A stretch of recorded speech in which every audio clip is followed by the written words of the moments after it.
Et Brouchim Abaïm, nous allons reprendre donc notre étude de la Gemara de Shabbat. Nous sommes dans le 5e chapitre de Masechet Shabbat, Bameh Behema, et nous sommes d'Afnun Gimel. La dernière fois, nous avons vu qu'il y avait une question de savoir si on peut, on a le droit le Shabbat alors que les Khamim disent qu'il faut éviter les efforts physiques fatigants, incompatibles avec la sainteté du Shabbat. Est-ce qu'on a le droit de se fatiguer et pour installer une selle ou un bas sur le dos d'un âne parce que l'âne est frileux et ça lui tient chaud. Donc, on ne parle pas dans le Rosh Hashanah, on parle juste dans une cour. Et on a vu que les Chachamim ont autorisé parce que c'est tsahar, pour éviter la douleur animale. Donc, on voit une fois encore que les Chachamim sont extrêmement sensibles au bien-être animal. Et donc, ils ont autorisé à se fatiguer pour tenir l'animal au chaud. Et là, par contre, là, il y avait un débat.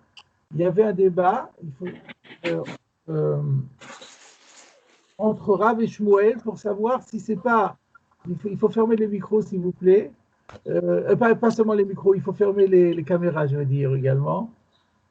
Et donc, on a vu qu'il y avait un débat, par contre, pour quelque chose qui n'est pas de l'ordre, c'est de l'ordre du bien-être, mais pas pour soulager de la souffrance, mais simplement pour faire plaisir, par confort. Le cas, c'était de installer un panier au cou de l'animal pour lui éviter d'avoir à se pencher pour brouter. Alors, est-ce que c'est permis ou pas? On avait vu que Rav permettait, que Shmuel interdisait, et nous étions sur la question de savoir, alors, comme qui fait-on la halakha? Je vous propose, pour démarrer, de regarder dans le RIF, parce que donc, le RIF est un codificateur, et il va nous donner la halakha, et en même temps, ça va nous remettre dans le sujet. Donc, regardez dans le RIF, sur notre Mishnah, Hamor Yotze Bemardat, page Kaf, Dal Tamoud Bet dans le RIF, dans les pages du RIF, je veux dire. Et donc, nous allons prendre le passage qui commence Ba'a Miner Abassi Barnatan Merabichia Barashi. C'est juste une manière de faire la révision. Voilà, exactement, vous l'avez. Ba'a Miner. Vous pouvez fermer les micros, s'il vous plaît. Il y a un micro qui est encore en fonctionnement. C'est le haut-parleur, c'est toi qui parles. Pas le haut-parleur, c'est pas lui, mais c'est le son. Il y a un micro qui fonctionne toujours. Vous comprenez ce que je veux dire?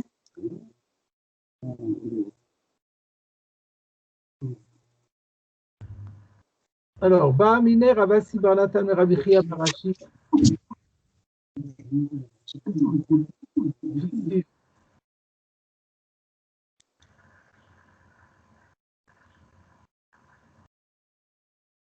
Voilà.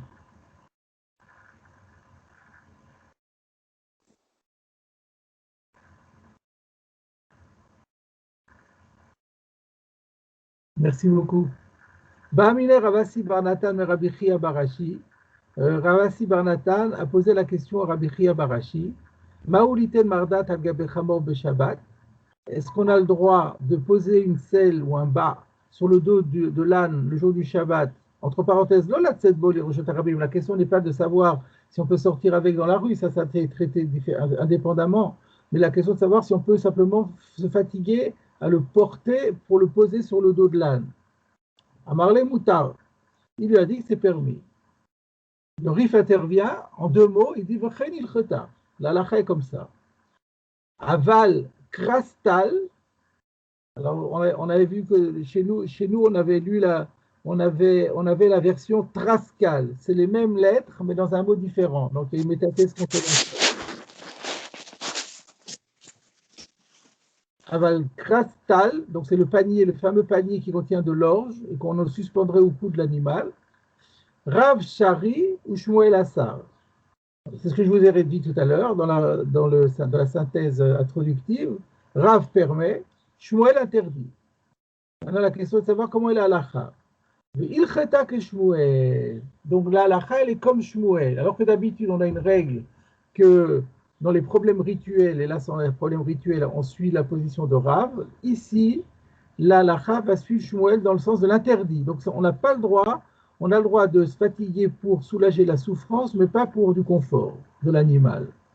Comment le sait-on? De Amrinan, parce que la Gemara a dit après, Azal Rabbi Chia bar Yosef, que Rabbi Chia bar Yosef est allé, Amara le Shmata de Rav Kameh de Shmuel, il a rapporté l'enseignement de Rav qui permettait devant Shmuel, Amarle, et Shmuel lui a rétorqué, Iachi Amar Abba, si Rav, qu'on appelle Abba, mon collègue, c'est un terme affectueux, si vraiment Abba a dit ça, il ne connaît rien aux lois du Shabbat. Donc c'est déjà quelque chose qui c'est déjà une expression extrêmement rare dans la bouche de Shmuel qui prouve que là Shmuel est sûr de son fait. En plus de cela, il faut rajouter le Baït Hadash rajoute Ve'od, deuxième argument, qui salik Rabbi Zera. Tout ça on l'a étudié il y a 2 semaines et donc c'est une manière de le réviser aussi. Et de plus, nous avons vu que Kisalik Rabbi Zera, lorsque Rabbi Zera a fait sa aliyah, Rabbi Zera initialement habitait la Babylonie et il est monté en Eretz Israël. Lorsqu'il est monté en Eretz Israël, Ashkeche le Rabbi Binyamin Bar Yefet, il a rencontré un collègue qui s'appelait Rabbi Binyamin Bar Yefet, de Yativ, qui était assis, c'est-à-dire qui était en train d'enseigner la Torah, de Ka'amar, et qui a dit, Mishme de Rabbi Yochanan, au nom de Rabbi Yochanan, donc Rabbi Yochanan est le maître d'Eretz Israël, contemporain de Rav et Shmuel, mais dont la vie est fondamentale parce que c'est quand il y a un désaccord entre Rav Shmuel et Rabbi Yochanan, la halacha suit toujours Rabbi Yochanan. Donc au niveau halachique, c'est très très important. Et qu'est-ce qu'il a dit au nom de Rabbi Yochanan? Notnim marda'at al gabe chamor be Shabbat. Il a dit, on a le droit de poser la selle sur le dos de l'âne le jour du Shabbat. Amarle, sur quoi Rabbi Binyamin Bar Yefet, sur quoi Rabbi Zera lui a dit, Yacher, c'est très bien ce que tu dis, V'chen tirgema Arioch bebavel. Et d'ailleurs, celui qu'on surnomme Arioch, il dit la même chose, il a enseigné, diffusé le même enseignement en Babylonie. Ou Mino, et qui est celui qu'on appelle Arioch, c'est Shmuel. Donc il a dit, tu sais, la vie de Rabbi Yochanan concorde avec celui de Shmuel. Et la Gemara avait posé la question, ah, Rav Nami Amara, mais attends, pourquoi tu dis Shmuel? Rav aussi, il a dit ça, ils sont tous d'accord qu'on peut mettre une mardat le jour du Shabbat. Et là, la Gemara explique, Shav'ed Kamesayemba, Entolin Krastal Beima Be Shabbat. Parce qu'il a entendu, en fait, l'histoire qu'on nous a racontée n'était pas intégrale. En fait, après, il a entendu de Kamesayemba que lorsqu'il a cité Rabbi Yochanan, il a achevé la citation par les mots Entolin Krastal Abema Beshabbat. Par contre, on n'a pas le droit de suspendre le panier qui contient de l'orge au cou de l'animal le jour du Shabbat. Et ça, c'est pas comme Rav, c'est comme Shmuel. C'est pour ça qu'il a dit Amarle Yishar, il a dit c'est très bien ce que tu dis, bravo. Kvar Tirgema Arior Vavel. Et sache que Arior, c'est-à-dire Shmuel, a déjà enseigné également en Babylonie. De Rav, mais pas Rav, parce que si c'était Rav, s'agissant de Rav, de Krastal, Chari, lui, il permet le Krastal. Donc, le Rif nous dit, nous avons vu ici que Rabbi Yochanan et Shmuel sont en désaccord avec Rav, donc la lacha ne peut pas suivre Rav. Ve'od, et encore, Ha'otivna tartetuvta, le Rav ou Shmuel. On va voir dans la suite de la Gemara. Alors ça, nous ne l'avons pas vu encore, c'est une introduction à ce que nous allons voir aujourd'hui. Voilà que nous allons voir dans la Gemara, que la Gemara va objecter 2 objections, à la fois à Rav et à Shmuel. Veifriku aliba de Shmuel, veloifriku aliba de Rav. Et le résultat sera que la solution, la réponse, il y aura une réponse pour résoudre la contradiction avec la Braïta dans l'optique de Shmuel, mais pas dans celle de Rav. Donc il s'avérera que Rav aura contre lui non seulement Rabbi Yochanan et Shmuel, il aurait encore 2 Braïtot. Ça fait énormément. Donc la cause est entendue, la halakha sera comme Shmuel. Et donc en résumé, nous n'avons pas terminé l'étude de la Gemara, mais nous avons déjà la conclusion halachique qui est que on peut mettre la mardaat, mais pas le traskal. Voilà, donc en même temps on a avancé et en même temps on s'est remis dans le sujet. Et donc maintenant nous allons reprendre la suite de la Gemara, Daf Nun Gimel Amud Aleph. Donc là, nous reprenons, là où nous en sommes restés, c'est exactement ce que nous venons de revoir dans le Rif. Donc nous reprenons dans la Gemara de couler alma mihat, voilà, c'est là où ce n'est pas encore souligné, de couler alma mihat, mardaat mutar. Il ressort de tout cela que d'après tout le monde, en tout cas, tout le monde c'est qui? Rav, Shmuel, Rabbi Yochanan, les trois Amoraïm, les premiers de la première génération des Amoraïm, que ce soit en Babylonie ou en Israël, il y a un consensus. C'est formidable. De couler alma miat, en tous les cas, il y a un consensus, un triple consensus, pour dire que mardaat mutar, que en ce qui concerne le fait de soulever et d'installer une selle sur le dos de l'âne, c'est permis. La Gemara demande, Maïchena mais Oukaf, mais quelle est la différence avec le Oukaf? Alors Oukaf, nous l'avons vu précédemment, c'est aussi une selle. La seule différence, c'est qu'au lieu d'être en tissu, elle est en bois. Mais à quoi la Gemara se réfère-t-elle quand elle dit Maïchena mais Oukaf? Est-ce qu'il y a un Rashi? Oui, il y a un Rashi. Regardons, commençons par voir le Rashi. Le Rashi est plus haut. Voilà. Harav Nami Amara, théoriquement on avait dû le faire la fois d'avant. Alors, Maïshna Meoukaf, quelle différence avec le Oukaf? Chez Assour Litol, qu'on n'a pas le droit même d'enlever le Kol Sheken, le Anicho, et à plus forte raison de poser. Alors, où est-ce qu'on a vu qu'un Oukaf, on n'a pas le droit de l'enlever et à plus forte raison de le poser? C'est dans la Gemara précédente. Je vous propose de remonter dans la Gemara pour... J'espère que vous m'entendez. Donc, regardez... On vous entend très bien. Ah, très bien. Donc, regardez dans la Gemara un peu plus haut, on avait vu que lorsqu'on avait vu au tout début, on avait vu Ba'amine Ravasi Barnatan Rabbi Chia Barashi. Donc Ravasi Barnatan avait demandé, avait posé la question, est-ce qu'on peut mettre une mardate sur le dos de l'âne? Il avait dit c'est permis. Et l'autre lui avait attaqué en disant, mais quelle différence avec le Oukaf? Et alors il n'avait pas répondu, et alors il lui a porté une objection, étivé. Regardez, vous voyez dans la Gemara, étivé, c'est là où il y a un petit dalle dans la Gemara, un petit dalle de Mishpat. Étivé, voilà, c'est juste là. Oukaf shal gabechamo, si il y a une selle en bois sur le dos de l'âne, lo yitlenu beyado, il ne peut pas le retirer avec la main. Rashi expliquait, je crois, non, je ne suis pas sûr qu'il y ait un Rashi. Et la molicho, donc l'idée était la suivante, c'est que l'animal est fatigué d'avoir cette selle sur le dos, et en plus ça lui tient chaud, et là maintenant il est fatigué, donc il transpire, donc il serait content qu'on lui enlève. Et ben, on n'a pas le droit de l'enlever. Et la molicha, alors comment on fait? Et la molicha ou mevia bachatzer, on fait marcher l'animal, aller et venir dans la cour, et alors ça va tomber tout seul. Donc nous, on n'a pas le droit, on peut provoquer indirectement la chute du oukaf, mais on ne peut pas le prendre dans les mains. Et la Gemara avait dit, Ashta litol amrat lo la niarbibaya.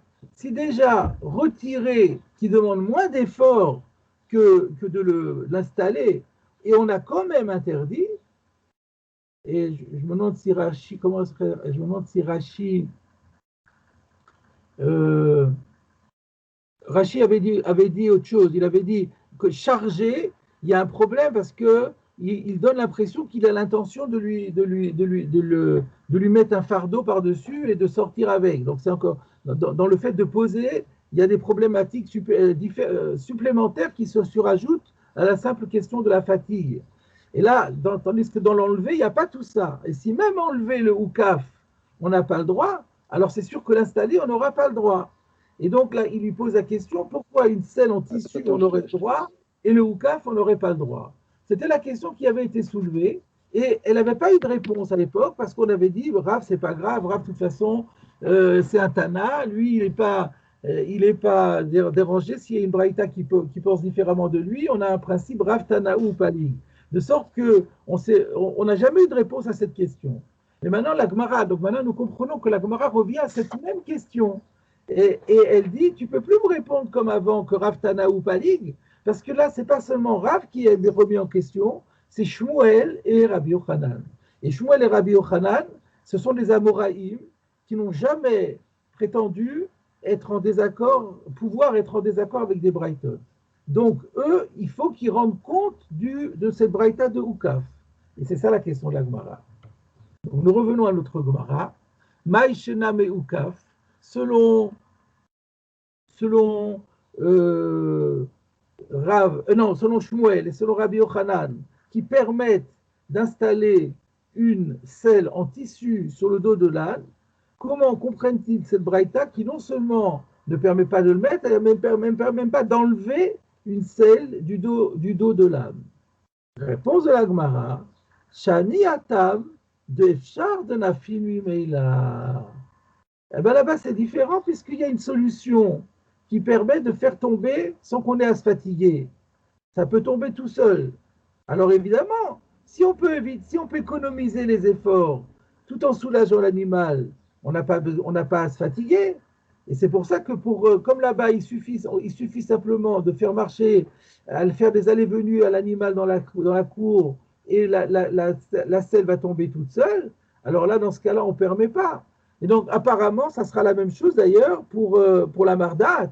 Ce n'est pas un problème de oukaf. Si c'était une mardaat et qu'on a envie de retirer la mardaat à l'animal parce qu'il est fatigué et qu'il n'en a pas besoin, eh ben, on n'aura pas le droit de l'enlever avec les mains parce qu'il y a une solution alternative moins fatigante. Rashi, où est Rashi? De Nafi Mimeila, ça peut tomber tout seul. Alors Rashi nous explique à quoi on fait référence, que de Katani, comme on avait vu dans la Braïta précédente, qui disait Molicho umevio lachatzer, il fait des allées et venues, fait faire des allées et venues à l'animal dans la cour, vous ne faites là, ça va tomber tout seul. Donc voilà pourquoi, donc il n'y a pas de contradiction. Quand on peut faire tomber, quand on peut arriver au résultat à soulager l'animal sans avoir à se fatiguer, on n'a pas le droit de se fatiguer. Mais quand on n'a pas de solution, on a le droit de se fatiguer pour soulager l'animal d'une souffrance. Ça, c'est la réponse de qui? Du Mesader Hachas, l'auteur anonyme de la Gemara. Ce qui veut dire que c'était la réponse communément admise dans les bâtés Midrash de Babylonie. Et ensuite, il y a Rav Papa qui intervient. Donc, il y a la réponse classique, il y a la réponse donnée en général, et il y a la réponse de Rav Papa. Rav Papa Amar, Kan le Chamema, Kan le Tsanena. C'est pas le même objectif. Dans un cas, il s'agit de réchauffer l'animal. On va voir dans Rashi. Et dans l'autre cas, on va d'abord lire les mots de la Gemara, on va voir le commentaire de Rashi. Dans un cas, il s'agit de réchauffer l'animal. C'est quoi le cas? Bien sûr, on comprend. Lorsqu'on veut installer la selle sur le dos de l'animal, c'est pour le réchauffer parce qu'il a froid. Kan le tsanena, et dans l'autre cas, c'est le cas où on veut enlever la selle. Là, c'est au contraire pour le rafraîchir parce qu'il a trop chaud. Et donc, ça veut dire que lorsqu'il s'agit de le réchauffer, on permet de se fatiguer. Et pour le refroidir, on ne nous permet pas. Et pourquoi? Le chamema itla tsahara. Lorsqu'il faut le réchauffer, lorsqu'il a besoin d'être réchauffé, l'animal, il souffre. Tant qu'il n'est pas réchauffé, il souffre du froid. Le tsalena, l'itla tsahara. Mais lorsqu'il a trop chaud et qu'on lui demande à être refroidi, mais de toute façon, on peut pas considérer cette chaleur comme une souffrance, mais c'est de l'ordre du confort. Et là, à nouveau, on retrouve l'idée de Shmuel, mais Rav ne peut pas être d'accord avec Rav Papa. Donc on voit ici que Rav Papa, là encore, il fait il valide la position de Shmuel contre celle de Rav, puisqu'il dit, quand il s'agit de soulager d'une souffrance, alors on permet de se fatiguer. Lorsqu'il s'agit seulement d'un acte de confort, on ne permet pas. Et c'est pour ça que lorsqu'il s'agit de mettre, d'installer la selle, chose qui est même fatigante, c'est pas grave, on a le droit de le faire parce qu'on soulage l'animal d'une grande souffrance. Par contre, lorsqu'il s'agit de lui enlever, parce que monsieur a un petit peu trop chaud, ça s'appelle pas une souffrance, c'est juste du bien-être. Et pour du bien-être, on ne permet pas de se fatiguer le jour du Shabbat. Et ceci correspond au proverbe populaire, c'est ce que les gens disent, c'est une manière de dire, c'est ce que dit le dicton populaire. Chamra, Anan, Afilu bitkufat Tammuz, même pendant la saison de Tammuz, c'est-à-dire la saison d'été, Krirale, il a toujours froid. Ouais, donc on va voir le commentaire de Rashi, mais on a déjà compris, ça veut dire que l'âne, c'est un animal extrêmement frileux. Donc quand il a froid, c'est une vraie souffrance. Quand il a chaud, c'est pas très grave pour lui parce que il est content d'avoir chaud. Alors même s'il a un petit peu trop chaud, bon, c'est juste de l'ordre du confort, mais c'est pas vraiment une souffrance parce que la chaleur, c'est vraiment quelque chose qui est bien, alors qu'il fuit le froid comme quelque chose de très dangereux. On va voir le commentaire de Rashi.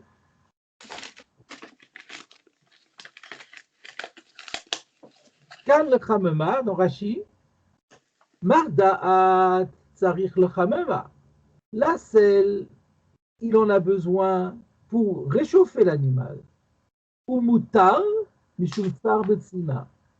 Par conséquent, c'est autorisé de se fatiguer pour l'installer, pour lui éviter la souffrance du froid.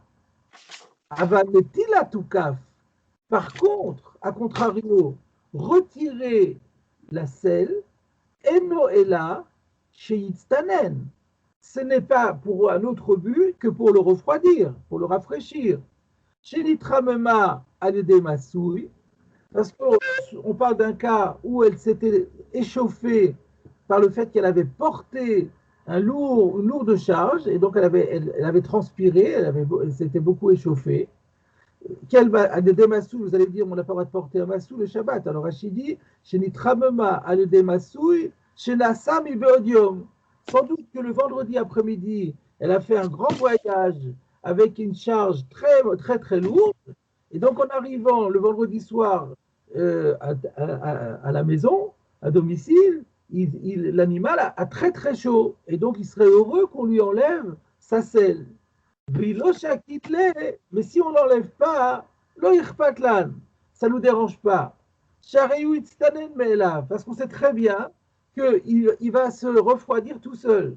Parce que l'animal est très frileux. Donc même si dans un premier temps, il a trop chaud, ou dans le temps T, il a trop chaud, même si on n'intervient pas, d'ici un certain temps, quelques minutes ou quelques heures au maximum, lui qui a toujours tendance à avoir froid, il va se sentir très très bien. La chaleur va un tout petit peu s'estomper et il va tout de suite se sentir bien. Donc, ce n'est pas la peine de se fatiguer inutilement. Et là, on voit encore que Rav Papa, il a pensé comme Rabbi Yochanan et comme Shmuel et pas comme Rav. Est-ce qu'on avait fait le Tosfot de Sham'e de Kamesayemba? Je ne me rappelle plus, on va regarder s'il est souligné. Oui, on l'avait fait, d'accord. Simplement, ce que je vous propose, c'est de le relire quand même, parce qu'il y avait un passage qu'on n'avait pas pu analyser encore, et maintenant il prendra tout son sens. Donc, revenons dans le Tosfot de Sham'e de Kamesayembe. C'est le passage qui disait que Rabbi Yochanan avait terminé sa phrase en disant on a le droit de mettre le mardat, mais on n'a pas le droit de mettre le trascal. On peut mettre la selle, mais pas le panier, parce que un, c'est pour soulager une souffrance, et l'autre, c'est juste du confort. Donc, on avait vu que Rabbi Yochanan pensait comme Shmuel. Alors, Tosfot disait un peu ce qu'a dit le Rif, afin de Kamalan que Rav Beistouré, bien que nous ayons un principe, nous avons établi une règle dans la Gemara, que lorsqu'il y a une opposition entre Rav et Shmuel, la halakha suit l'opinion de Rav en matière rituelle. Haïnou le Gabé Shmuel le Choudé. C'est seulement lorsque Rav est opposé à Shmuel tout seul. Avalacha, mais ici, Rabbi Yochanan, de Kaimalan Kevate le Gaberav, Rabbi Yochanan, dont nous avons comme principe que la lacha suit son avis lorsqu'il est opposé à Rav, ce qui est le cas ici, Kaïk et Shmuel, il est comme Shmuel. Alors on a Rabbi Yochanan plus Shmuel contre Rav, donc là on ne fera pas comme Rav. Et maintenant regardez la suite. Ou Braïta de Ukaf, Nami Kaima que Shmuel.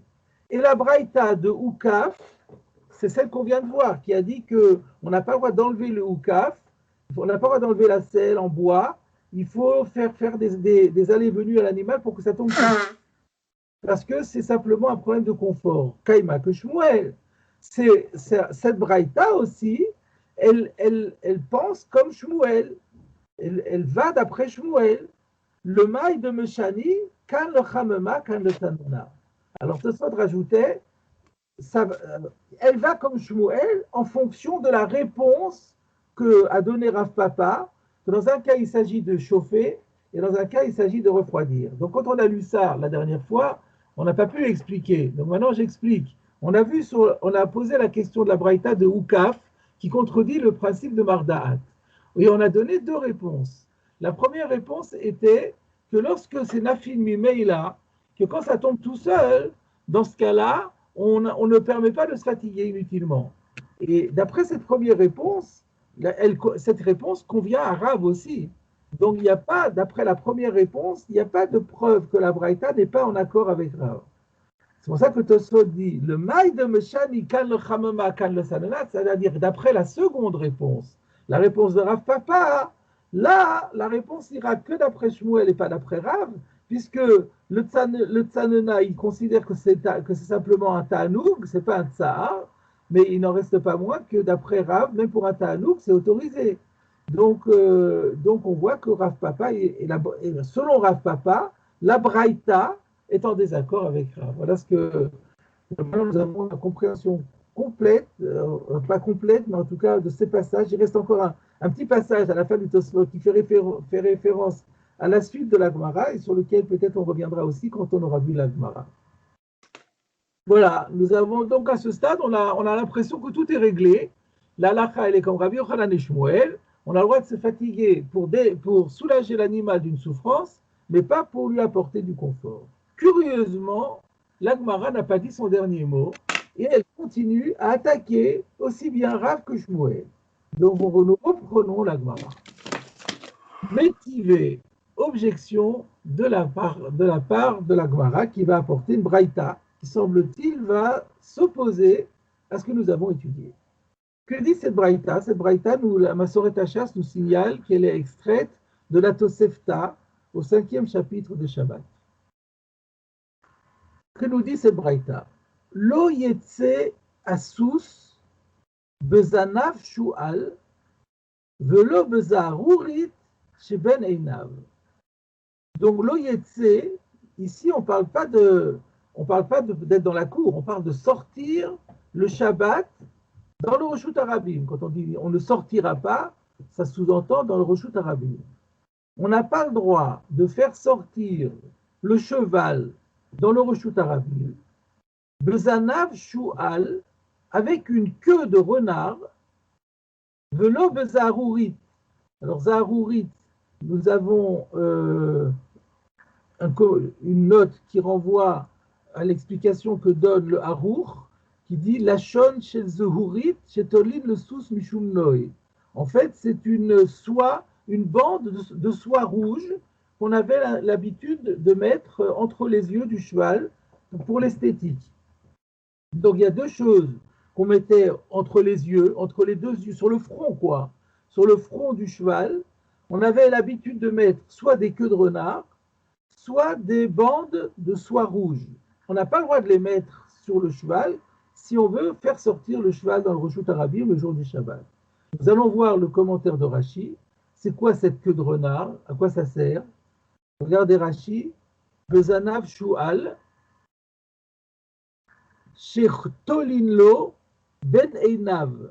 On suspendait cette queue de renard entre les yeux, shelo yishlotbo aïn, pour ne pas que le mauvais œil ait prise sur le cheval. Donc on le met entre les yeux pour faire allusion au mauvais œil. Et donc apparemment c'était un talisman qui protégeait du mauvais œil. Et donc on a le droit de le faire en semaine. C'est pas de la superstition, c'est pas d'Arkea et Mori, c'est autorisé apparemment, mais pas le Shabbat parce que c'est porté. Quant à Zaharourit, la bande de soie rouge, Rachid nous dit à quoi ça sert. Le noï, ça c'est pour faire joli. Mais on a déjà vu que comme les animaux, ils ne sont pas du tout sensibles à l'esthétique, pour eux, c'est juste une charge inutile, et donc on n'a pas le droit de sortir avec le jour du Shabbat. Donc apparemment, on ne voit pas du tout le rapport avec notre sujet, hein. Mais on va étudier la Braïta comme un sujet, comme un texte indépendant, et que nous découvrons. Et puis on verra bien à un moment donné comment la Gemara arrive à faire le lien avec notre souvi à nous, avec notre sujet. Donc je reprends, on a un cheval, le cheval ne sortira pas dans la rue avec la queue de renard qu'on lui installe entre les yeux pour éviter le mauvais œil, ni avec une bande de soie rouge qu'on lui met entre les yeux pour des raisons d'esthétique. D'autre part, ça n'a plus rien à voir. L'oyetse azav, le kiss shelo. On quitte le domaine animal pour une seconde, et un homme, cette fois-ci, qui est atteint de flux, qui le rend de matière séminale, qui le rend impur, et qui, à l'époque du Beth Amikdash, l'obligeait même à apporter un korban, s'il avait eu 3 écoulements successifs. Ce qu'on appelle ça un zav, et c'est une source d'impureté. Une personne qui est atteinte de flux n'aura pas le droit de sortir le Shabbat avec la poche, avec sa poche. Alors, on va voir de quelle poche il s'agit en regardant Rashi. Bekis shelo, shetolinlo be'amato. C'est la poche qu'on lui suspend à sa verge, sur son membre, le kabel zov, pour recueillir les écoulements éventuels, velivdok minyan reiotav, de manière à pouvoir contrôler le nombre d'écoulements qu'il a eu, sachant qu'avec 3 écoulements, il devient obligé d'apporter un sacrifice. Et donc, pourquoi il n'a pas le droit de sortir avec cette poche? Chez Notarchitlo, parce que ce n'est pas un ornement, ce n'est pas une parure, c'est vraiment quelque chose qui sert à porter. Et donc, ça s'appelle un fardeau, et donc c'est interdit. Ok, c'est quelque chose qu'on avait vu déjà dans le premier Pérec, je crois. Donc, voilà, c'est des exemples de choses avec lesquelles on ne peut pas sortir dans la rue le jour du Shabbat. On revient aux animaux. Velo izim bekis shebedadeen. On n'a pas le droit non plus de laisser sortir les chèvres avec la pochette ou la poche fixée sur le pis, sur les mamelles de la chèvre. Regardons, alors, ce que je propose, avant de voir Rashi, il faut qu'on se remémore. On a déjà vu, nous, cette question de pochette sur les pis, on l'a vu dans la Mishnah, qui est le sujet de notre étude, en fait, la base de laquelle est partie toute notre étude, la Mishnah qui se trouvait d'Afnoun Bet Amoud Bet. Et il y avait 3 opinions. Alors, pour être capable de comprendre cette braïta et le Rashi qui va suivre, il vaut mieux avoir bien en tête les 3 opinions. Donc, je vous propose de revenir un tout petit peu en arrière, à la page précédente, au bas de la page, Nun Bet Amoud Bet.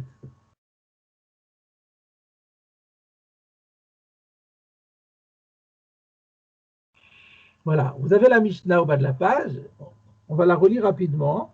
Chamor Yotze Bemarda'at Bisman Shik Shurabo. Donc ça, on l'a traité, ça, que l'âne peut sortir dans la rue avec la selle, mais à condition qu'elle lui ait été attachée. On avait vu dans la Gemara qu'elle doit être lui attachée depuis la veille, parce qu'à ce moment-là, on comprend bien que le rôle de la selle, ce n'est pas de supporter un fardeau, ce qui serait interdit, mais simplement de la tenir au chaud. Ensuite, on avait vu Zecharim, Yotzin, Levuvin, Rechelot, Yotzot, Shchuzot, Kvulot, Kvulot. Pas la peine qu'on s'arrête là-dessus. Et ensuite, on voit Haizim, Yotzot, Tzrurot. Les chèvres peuvent sortir Tzrurot avec justement un sachet enveloppé autour de leur mamelle. Donc le Tanakama permet de sortir avec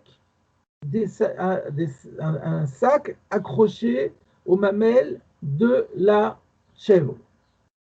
Rabbi Yossé Oser Bekulan, Chutz min harechali lakevulot. Donc Rabbi Yossé, il est complètement à l'opposé. Il interdit tous les cas, donc y compris le cas du sachet sur les mamelles. Et le seul cas qui permet, c'est ce que quand on enveloppe, on met un tissu protecteur sur la laine des brebis pour éviter que ça se salisse. Donc ça, c'est quelque chose qui est pour la protection de l'animal, et ça pour lui, ça pose pas de problème. C'est un vrai vêtement. C'est comme un vêtement, puisque c'est pour éviter que ça se salisse, protéger la laine. Mais tout le reste, il est interdit. Donc on a le Tanakama nous, on va juste se concentrer maintenant sur le sachet sur le pied de la chèvre. Donc le Tanakama permet, Rabbi Yossé interdit, et il y a une chita au milieu intermédiaire, c'est Rabbi Yehuda. Rabbi Yehuda Omer, Izim yotzot tzrurot leyabesh avalo lo chalav. Rabbi Yehuda il dit, il y a un cas où je suis d'accord avec le Tanakama, et il y a un cas où je suis d'accord avec Rabbi Yossé.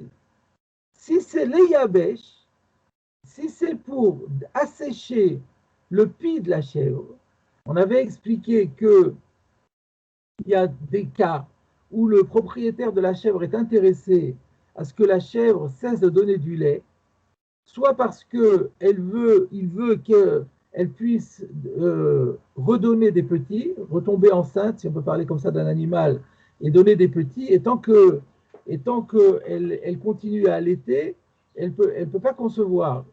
Donc ça peut être une raison pour laquelle on est intéressé à assécher le pied. Ou alors aussi parce qu'on veut qu'elle grossisse, et tant qu'elle allaite, elle n'arrive pas à grossir, parce que ça lui prend des calories.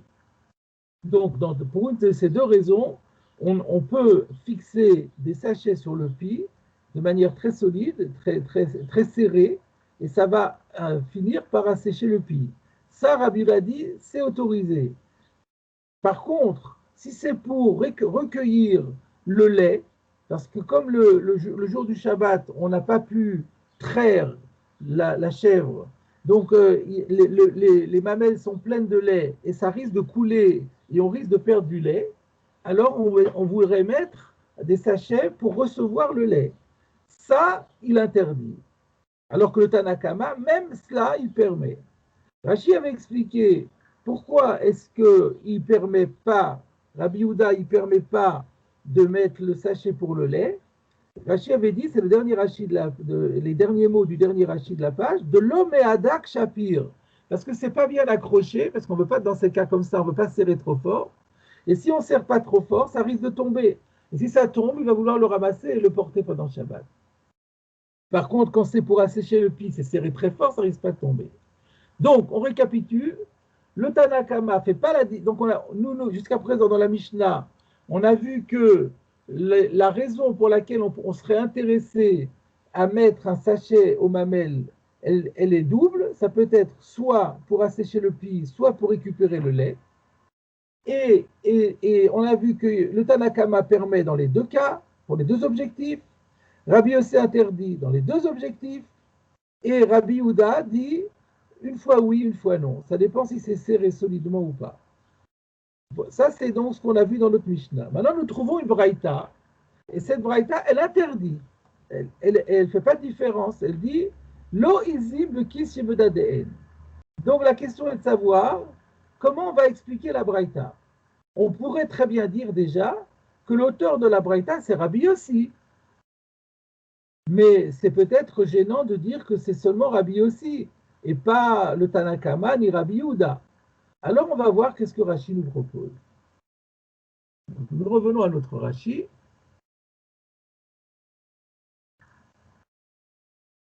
Bekis shebedadeen, le kabel chalav anotef. Rashi nous dit, il s'agit d'installer la poche sous les mamelles pour recueillir le lait qui donne des gouttes, qui est en train de tomber goutte à goutte. Vous voyez que maintenant que nous avons vu, fait ce rappel sur la Mishnah, on comprend tout de suite à quoi Rashi fait référence. Il veut dire, et dans ce cas-là, l'auteur de notre Braïta, c'est qui? C'est Rabbi Yehuda.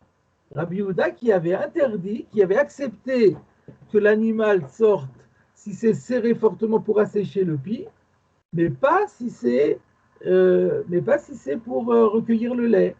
Donc là, la Braïta pourra aller non seulement d'après Rabbi Yosef, mais même comme Rabbi Yehuda. Le seul problème, c'est que ça ne peut pas aller comme le Tanakama, parce que le Tanakama, il permettait. Inami, ou alors, nous dit Rashi, chez l'eau, chez l'eau Yisartu d'ADN à la Kotsim, chez Ayou d'ADN Gassin. Ou alors, ça peut être pour une autre raison qu'on a voulu mettre cette pochette autour des mamelles ou du pied de la chèvre, c'est chez l'eau Yisartu d'ADN, pour ne pas que les mamelles en question ne soient égratignées à la côte cime sur les épines. Parce que quand l'animal passe dans des endroits où il y a des épines, elle risque de se faire mal et de s'égratigner aux mamelles. Chez Ayoud ADN Gassine, parce que les mamelles étaient volumineuses. Et de ce fait, elles risquaient facilement d'être égratignées. D'où la nécessité de mettre une pochette. Alors on peut se poser la question, pourquoi Rashi rajoute ce inami-là? D'autant qu'on n'avait pas vu dans la Mishnah une raison de ce type pour mettre, on avait vu dans la Mishnah que ou assécher ou récupérer le lait, mais pas protéger des égratignures. Alors je propose de dire que Rashi a rajouté cela pour pouvoir mettre la Braïta même en accord avec le Tanakama, en disant le Tanakama a permis, mais lui n'a permis que dans les deux cas étudiés dans la Mishnah précédente, assécher le pied ou encore pour récupérer le lait. Mais si c'est pour éviter aux mamelles d'être égratignées, alors même le Tanakama interdit. Alors il faut se poser la question, mais pourquoi interdire? D'ailleurs, c'est un problème général. D'après tout le monde, comment comprendre que ce soit interdit alors que c'est fait pour protéger l'animal? On a toujours vu que lorsqu'on fait ça pour protéger l'animal, ça s'appelle plus un fardeau. Alors apparemment, la seule réponse que je vois, c'est que quand on accrochait ce genre de pochettes protectrices, on les serrait pas du tout, parce qu'il fallait pas, on voulait pas assécher, et donc on les serrait encore moins fort que lorsqu'on récupérait le lait. Et là, le risque que la pochette tombe et qu'on veuille la ramasser pour la remettre, il est encore beaucoup plus fort, et c'est pour ça que c'était interdit. Donc, ainsi, on peut interpréter le Rashi, le inami de Rashi, en disant la première explication, c'est pour mettre la Braïta non seulement en accord avec Rabbi Yossé, parce que par défaut, elle est d'accord qu'avec Rabbi Yossé, mais c'était gênant de dire qu'elle marche que d'après Rabbi Yossé. Donc, soit on dit que c'est pour le Kabel Khalav, et ça va comme Rabbi Yehuda, soit on dit que c'est Shino Isartu d'ADN, et là, ça va d'après tout le monde. Parce qu'on supposera que c'est pas du tout fort, pas du tout attaché fort, et là, il y a un risque trop fort que ça tombe, et tout le monde va considérer que c'est interdit. On revient donc à la Gemara.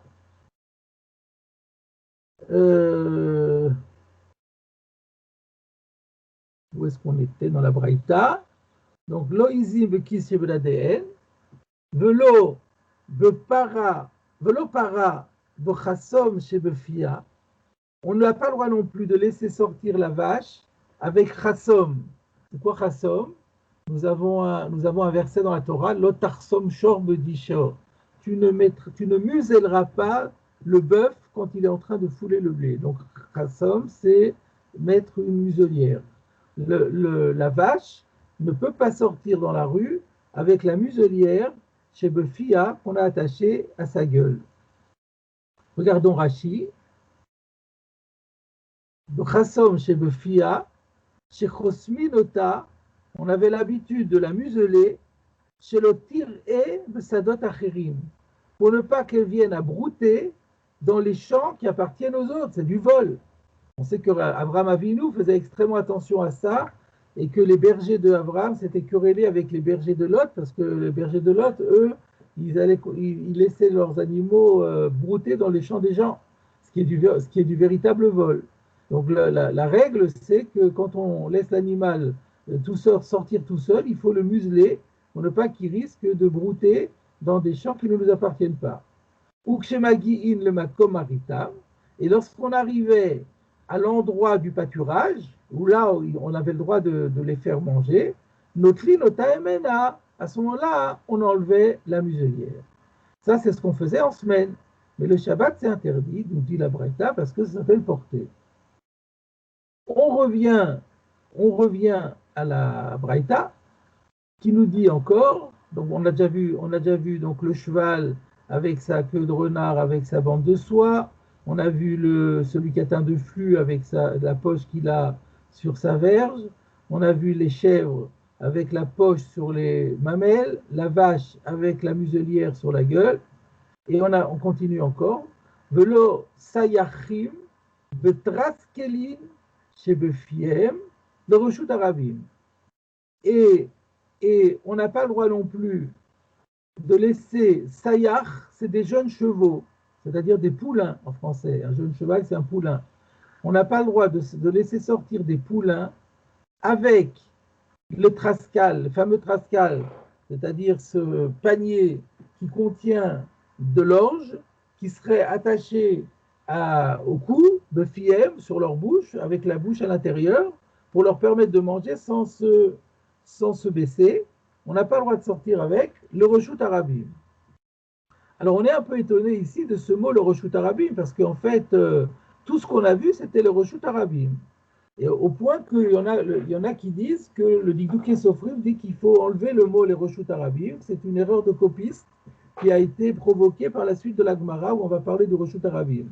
Mais nous verrons, je dois signaler quand même, que nous verrons que Tosfot, il avait la version le reshut arabim, et Tosfot va expliquer pourquoi, justement, sur cela, on aurait mis le mot le reshut arabim alors qu'il était sous-entendu partout. Et ici, spécialement, on a eu besoin de l'introduire pour nous enseigner quelque chose de particulier que nous verrons ultérieurement. On continue, c'est pas fini. La liste n'est pas encore tout à fait terminée. Velo be'ema be'sandal she'beraglea. On ne peut pas non plus laisser sortir un animal quelconque avec les chaussures aux pieds, littéralement. Alors, c'est quoi les chaussures? On regarde en Rashi.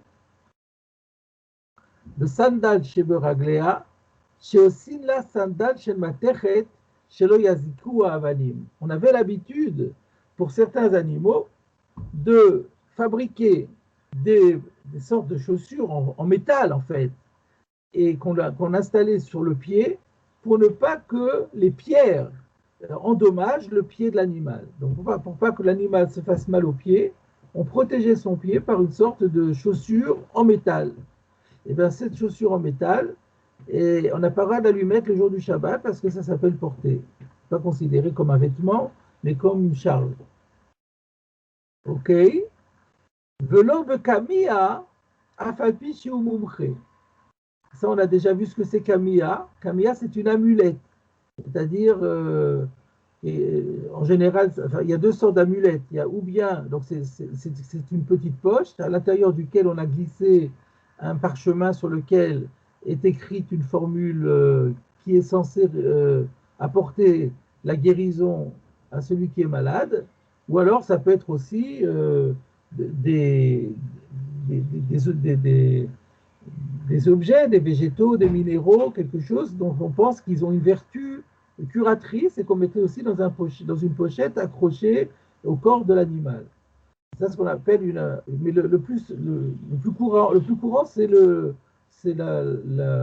parchemin sur lequel on a écrit un petit texte. Et donc, on n'a pas le droit de laisser l'animal sortir avec son amulette, afalpi shiu mumche, même si cette amulette a fait ses preuves.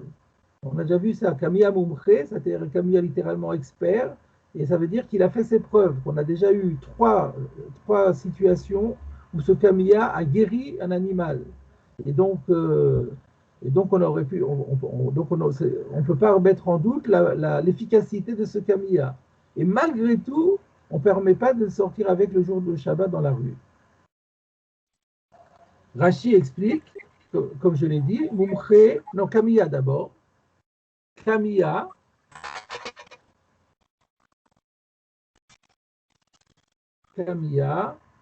Ktav, Refoua Troli. Vous voyez, Rachid dit que Kamiya, c'est un Ktav. C'est quelque chose, une formule qui est écrite sur un support, le Refoua Troli, et qui sert à guérir d'une maladie. Et Mumche, chez Ripé Kvar Shalosh Pamim.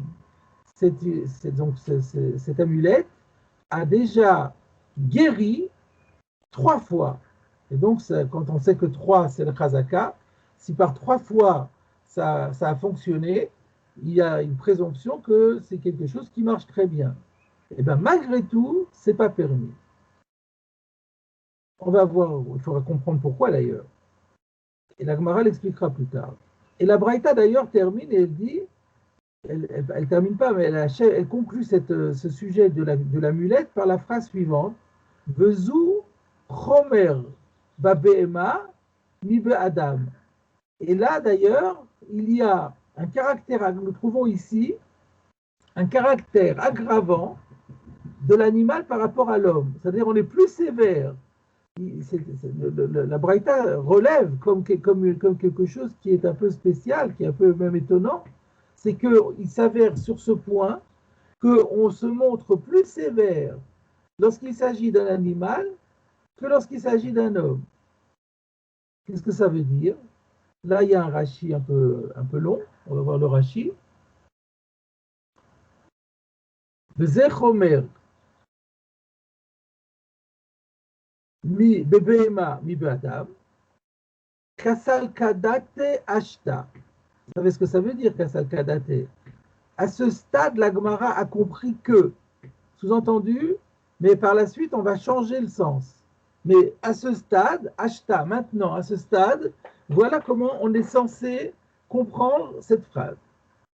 De Akamiya Kae, que lorsque la phrase, la Braïta, il y a ici une sévérité sur l'animal par rapport à l'homme, on a compris, d'ailleurs nous aussi on l'avait compris comme ça, qu'il s'agit de l'amulette. C'est le dîme de l'amulette sur lequel on s'aperçoit que les Khamim sont plus durs, plus sévères pour l'animal que pour l'homme.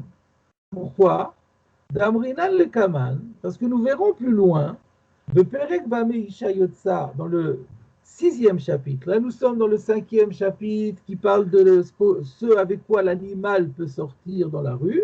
Nous avons déjà signalé que le chapitre suivant sera consacré à un sujet similaire, mais on ne parlera plus des animaux, on parlera des humains. Et on étudiera les conditions dans lesquelles un homme ou une femme peuvent sortir dans la rue avec quelque chose sur leur corps. Et donc, on dira plus loin dans ce chapitre, chez Ha'adam Yotse, le Kamiya Mumche, qu'un homme peut sortir avec une amulette à la seule condition que cette amulette ait déjà fait ses preuves 3 fois. Donc, qu'est-ce qu'on voit? Qu'un homme peut sortir dans la rue avec une amulette qui a fait ses preuves sans que ce soit considéré comme une charge et un fardeau. On considère ça plutôt comme une parure, comme faisant partie de sa tenue, et donc c'est autorisé. Et pour l'animal, alors que ça pourrait le guérir, eh ben, on lui interdit de sortir avec. Donc c'est vraiment une sévérité de l'animal par rapport à l'homme, et qu'il faudra d'ailleurs expliquer. Et là, Rachid nous dit maintenant, il ouvre une parenthèse et il dit V'chol année de Katani lotetse, et tous ces exemples, tous ces cas où la Braïta a dit que l'animal ne pourra pas sortir. Hanach de lav shmirat gufahu et la masouille. C'est parce que dans tous ces cas, ce n'est pas pour protéger le corps, mais c'est une charge. Et c'est la raison de l'interdit. Donc là, Rachid nous dit, la raison de tous les interdits qu'on a vus, c'est parce que ça ne sert pas à protéger le corps de l'animal. Et c'est pour cela que ça a été interdit.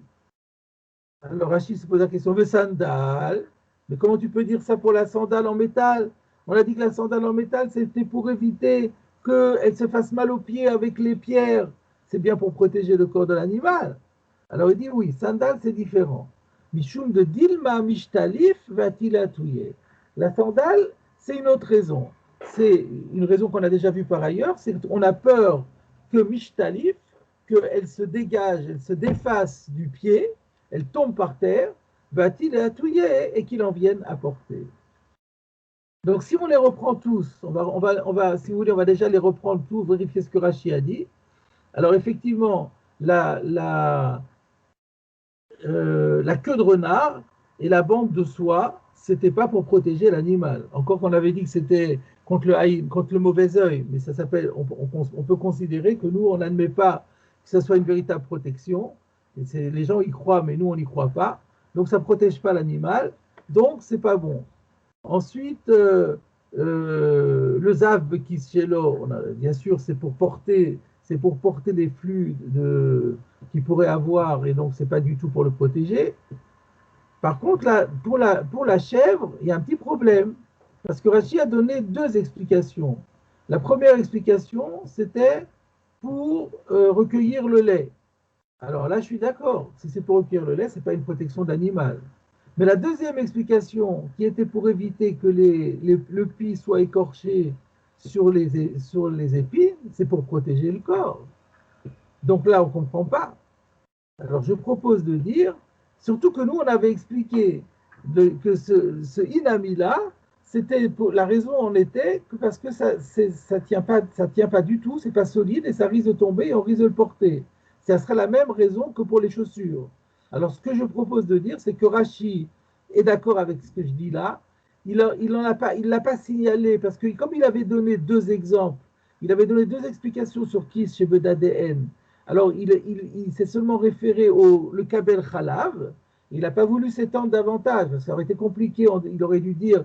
Et en ce qui concerne le Kiss chez Bedadehen, d'après le Inami que j'ai donné, alors ça aussi c'est parce que ça risque de tomber. Bon, il l'a dit sur la sandale, à nous de comprendre que ça sera pareil pour le Inami. Et c'est le seul qui faisait problème. Par contre, par la suite, alors qu'est-ce qu'on a encore? La vache muselée, c'est pas pour la protéger, c'est pour protéger le champ. Et le poulain, qui porte sa pitance tout près de sa bouche, c'est pas du tout pour la protéger, c'est simplement pour lui éviter de se fatiguer, c'est pas la même chose.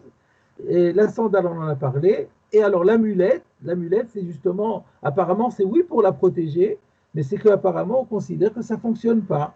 Et c'est pour ça que c'est pas accepté. Voilà. Donc les choses sont assez claires. La braïta n'est pas encore tout à fait terminée. Vous avez vu que c'est une longue braïta. Aval. Jusque-là, voilà. Là, on a terminé la liste de ce qui est interdit. Maintenant, on va donner des choses qui sont permises. Aval. Yotsehu. Ve'eged shalgabe amaka. Par contre, on a le droit de laisser l'animal sortir avec un bandage que l'on aurait installé sur une plaie, sur une blessure. Là, l'animal peut sortir avec ce bandage. Pourquoi? Alors, c'est clair que c'est fait pour son bien, mais pourquoi est-ce qu'on n'aurait pas peur que le bandage tombe par terre? Rashi explique. Eged shalgabe amaka, l'écaleme maratil et atouillé. Il n'y a pas, dans ce cas-là, il n'y a pas lieu de crainte qu'il en vienne apporter. Pour quelle raison? Pourquoi on n'aurait pas peur qu'il en vienne apporter? Alors, on aurait pu dire parce que c'est très très bien accroché, mais j'ai vu que Rabbi Eliezer Moshe, Horowitz, lui, il dit parce que le bandage n'a aucune importance, n'a aucune chashivut, c'est pas de la bande velpo, quand on faisait des bandages à l'époque, c'était avec des lianes ou des choses comme ça qui n'ont aucune valeur, et par conséquent, c'était pas quelque chose, si ça tombe, on laisse tomber, on se fatigue pas à le récupérer pour le remettre par la suite, on en remettrait un neuf après. Donc voilà, donc on peut dire ou ça ou ça. Je reviens à la Braïta. Ou bekashishin shalgabe hachever. On peut également laisser sortir l'animal avec les attelles qui auraient été installées sur une fracture. Donc là encore, parce que ça risque pas de tomber, et puis même si ça tombe, les attelles, c'est des morceaux de bois, donc on n'a pas du tout besoin de le récupérer. Regardez Rachi, Keshishin chez Alachever, des attelles sur la fracture, Behema chez Nishbarba Etzem, s'il y a un animal dont l'os s'est brisé, s'est fracturé, Osinla Dapin, Mikan ou Mikan, on lui aménage des planchettes qu'on va installer de part et d'autre de l'os, de Koshrin au Tan Sham, et on les attache là-bas. Ve'en ma'amidim ha'etzem shelo yanud ana ve'ana. Et le but de ces deux planchettes, c'est de maintenir l'os pour ne pas qu'il bouge dans une direction ou dans l'autre. Il faut que l'os soit complètement fixe et que les deux parties de l'os ne se mettent pas à bouger. Et donc, l'os reste fixe par le fait qu'on lui a installé ces deux attelles, Hachemi travers, jusque le temps qu'il faut pour que la fracture se résorbe et que donc les deux parties qui étaient séparées se rattachent à nouveau. L'explication de Rachi sur des attelles, sur une fracture. On continue, on revient à la Braïta, ou Beshilia Amedul Deledba. On peut laisser sortir l'animal dans la rue le jour du Shabbat avec sa chilia. La chilia, c'est le placenta. Donc, c'est un animal qui a mis bas et apparemment, le placenta n'est pas encore sorti. Beshilia Amedul Deledba. Et le placenta est en train de pendiller à l'extérieur. Eh ben, on ne considère pas ça comme une otsa'a, comme un objet extérieur. On considère que ça fait partie du corps de l'animal et donc il peut sortir avec. Rachid dit, le placenta qui pendit, chez Yatseta Miktsata, ça veut dire qu'une partie en est sortie. On est au milieu de la délivrance. Ensuite, elle est très longue cette braïta, hein, on a presque fini. Dernier cas, ou Pokekinla Zoug Betsavara. On a le droit de boucher, non, Pokekinla Zoug, on a le droit de prendre Zoug, une clochette, Pokekin, de la boucher, Betsavara, quand elle est au cou de l'animal. Donc, Zoug Betsavara, une clochette qui se trouverait au cou de l'animal, Pokekinla, on peut la boucher, ou me tailler les timo bochatser, et après, on laisse l'animal se balader avec, mais seulement dans la cour, pas dans le Reshut Harabim. Alors, c'est quoi cette histoire? Il faut comprendre, premièrement, pourquoi il faut boucher la clochette, et deuxièmement, pourquoi on ne peut pas laisser sortir l'animal avec sa clochette dans la rue. Rashi, ou pokekin la zoug, aval que chez Nopakouk, mais si la clochette n'est pas bouchée, à filou bochatser lotetse. On ne peut pas laisser l'animal sortir même dans la cour. Pourquoi? Mipne shea inbal chez Betocha, parce que le battant qui se trouve à l'intérieur de la cloche, mais cache-cache, il va frapper sur la cloche, ou molid kol, et ça va créer des sons, ça va résonner. Sous-entendu, et ça c'est interdit le jour du Shabbat. Pourquoi c'est interdit de laisser l'animal produire des sons avec sa clochette le jour du Shabbat? Le Ritva explique, parce que ça s'appelle Merzek Uvdin de Chol. Ça crée une ambiance de semaine. En semaine, on fait comme ça, des travaux qui font du bruit, on fait résonner des clochettes, c'est des activités profanes. C'est incompatible avec la sainteté du Shabbat. Le Shabbat, on ne veut pas que l'animal puisse comme ça faire du bruit. Ça ressemble un petit peu à un travail. C'est pas compatible avec la sainteté du Shabbat. Ouvdin de Chol. Donc, il faut que ce soit des clochettes silencieuses. C'est le bruit.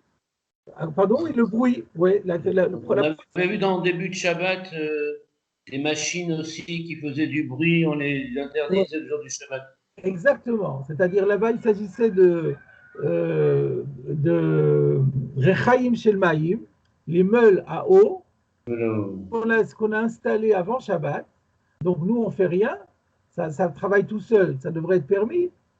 Mais si ça fait du bruit, alors c'est interdit. Parce que c'est un travail qui se... Bien que le travail soit autorisé, parce que ce n'est pas nous qui le faisons, mais dans la mesure où c'est quelque chose qui est fait pour nous et qui est bruyant, alors ça, on avait interdit parce que c'est d'après une gita, c'était une marloquette là-bas.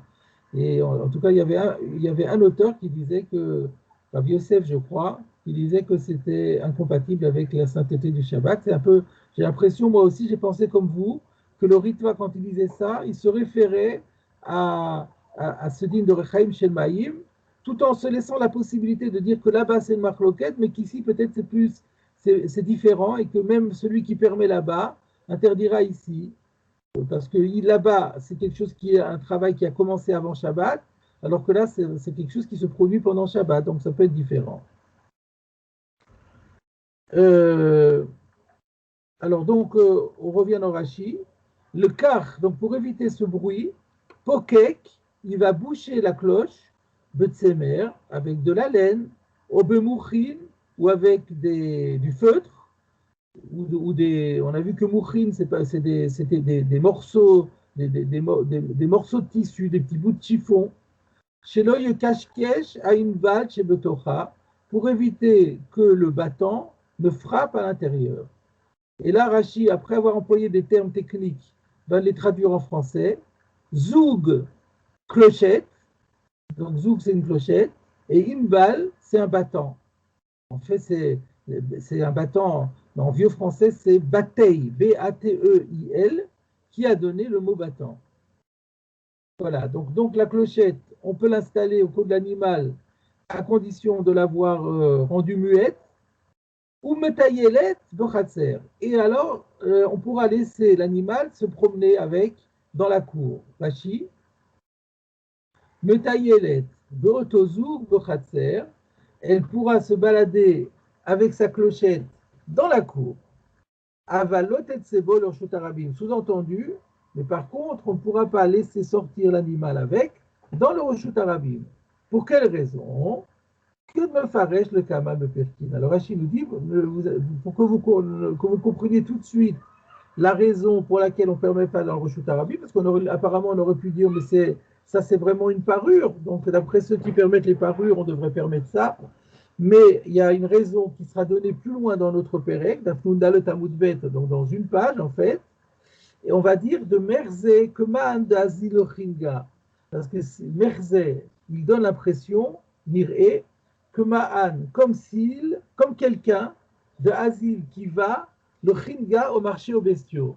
En général, quand on allait vendre son animal, pour appâter le chaland, le client, on l'embellissait avec une parure. Donc, par défaut, quand on rencontre un animal avec sa clochette, on dit « Ah, il est en train de l'amener au marché ». Et si c'est jour du Shabbat, ben les gens vont dire « Ah, ce monsieur, il fait du commerce le jour du Shabbat ». Donc, pour éviter le « quand dira-t-on », on a interdit, on est dans la cour, ça va, parce que ça reste en interne, et on voit bien qu'on n'est pas en train de l'amener quelque part, mais lorsque c'est à l'extérieur, là, ça peut donner prise au quand dira-t-on, et c'est pour ça que ça a été interdit. Alors, tout ça, c'est cette braïta, et a priori, elle n'a rien à voir avec ce dont nous parlions, puisque c'est une question de savoir avec quoi on peut sortir dans Rosh Hashanah, mais pas, et est-ce qu'on n'a pas le droit. Alors, nous arrivons à la Gemara, et nous allons comprendre la question. Donc ici, on ferme les guillemets, et on redonne la parole à la Gemara. Que tani mi'at. En tous les cas, il est enseigné. C'est une expression que la Gemara utilise pour dire nous avons étudié dans cette braïta énormément de choses, mais isolons juste un bout de phrase qui nous intéresse. Que tani mi'at. Toujours est-il que nous avons enseigné la phrase suivante. Velo sayachin betraskelim shebefiem le reshut arabim. On n'a pas le droit, entre autres, donc, de laisser sortir les poulains avec leur panier qui se trouvent devant leur gueule sortir dans le Reshut Arabim. Le Reshut Arabim hu de l'eau, Abechatzer, Shapir Dami. Voilà la question. Si la Braïta a pris la peine de nous dire qu'on n'a pas le droit de sortir avec dans le Reshut Arabim, ça prouve que dans la cour, c'est autorisé. Parce que si même dans la cour, ce n'était pas autorisé, alors c'est même pas la peine d'aller plus loin et de me dire qu'on n'a pas le droit d'aller avec dans le Reshut Arabim. Donc si on précise que dans le Reshut Arabim, on n'a pas le droit, on voit donc que dans le Khatser, c'est autorisé. Et donc, c'est une question contre qui? C'est une question contre Shmuel et en faveur de Rav, là. Parce que, rappelons-nous que Rav disait, on a le droit d'installer un trascal au cou de l'animal, parce que c'est du confort pour l'animal, et on a le droit de se fatiguer pour le confort de l'animal. Et Shmuel, et Rabbi Yochanan aussi d'ailleurs, disaient, ah non, non, ce qui est de l'ordre du confort, c'est pas permis. Et bien voilà que c'est permis.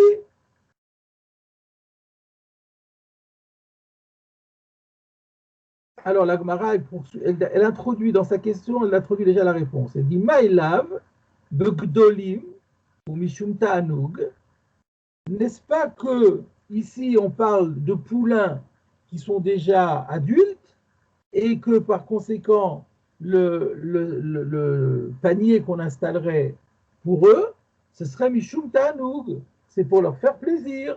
Et on voit donc que le confort, le simple confort, est quelque chose qui est autorisé le jour du Shabbat. Rashi, Maïlav, le Sayachim Gedolim Kama, n'est-ce pas qu'on parle ici de poulains qui sont déjà grands, à savoir de Tsavaran Aroch, c'est-à-dire qu'ils ont déjà eu le temps de voir leur cou long, leur cou s'est déjà allongé. Il semblerait que les tout petits poulains à la naissance ont un petit cou. Et au fur et à mesure qu'ils grandissent, le cou s'allonge. Ve'en la'em tsa'ar, la shuach, ve'le'echol, me'al-gabei akarka. Donc à partir du moment où leur cou est long, il n'y a pas de souffrance à se pencher pour brouter ce qui se trouve sur le sol. Vetolé la haine traskal le ta'anoug, et donc malgré cela, on a le droit de suspendre un panier pour leur faire plaisir, de cacher à les Shmuel. Et donc c'est une objection contre Shmuel et Rabbi Yochanan, et une preuve en faveur de Rav.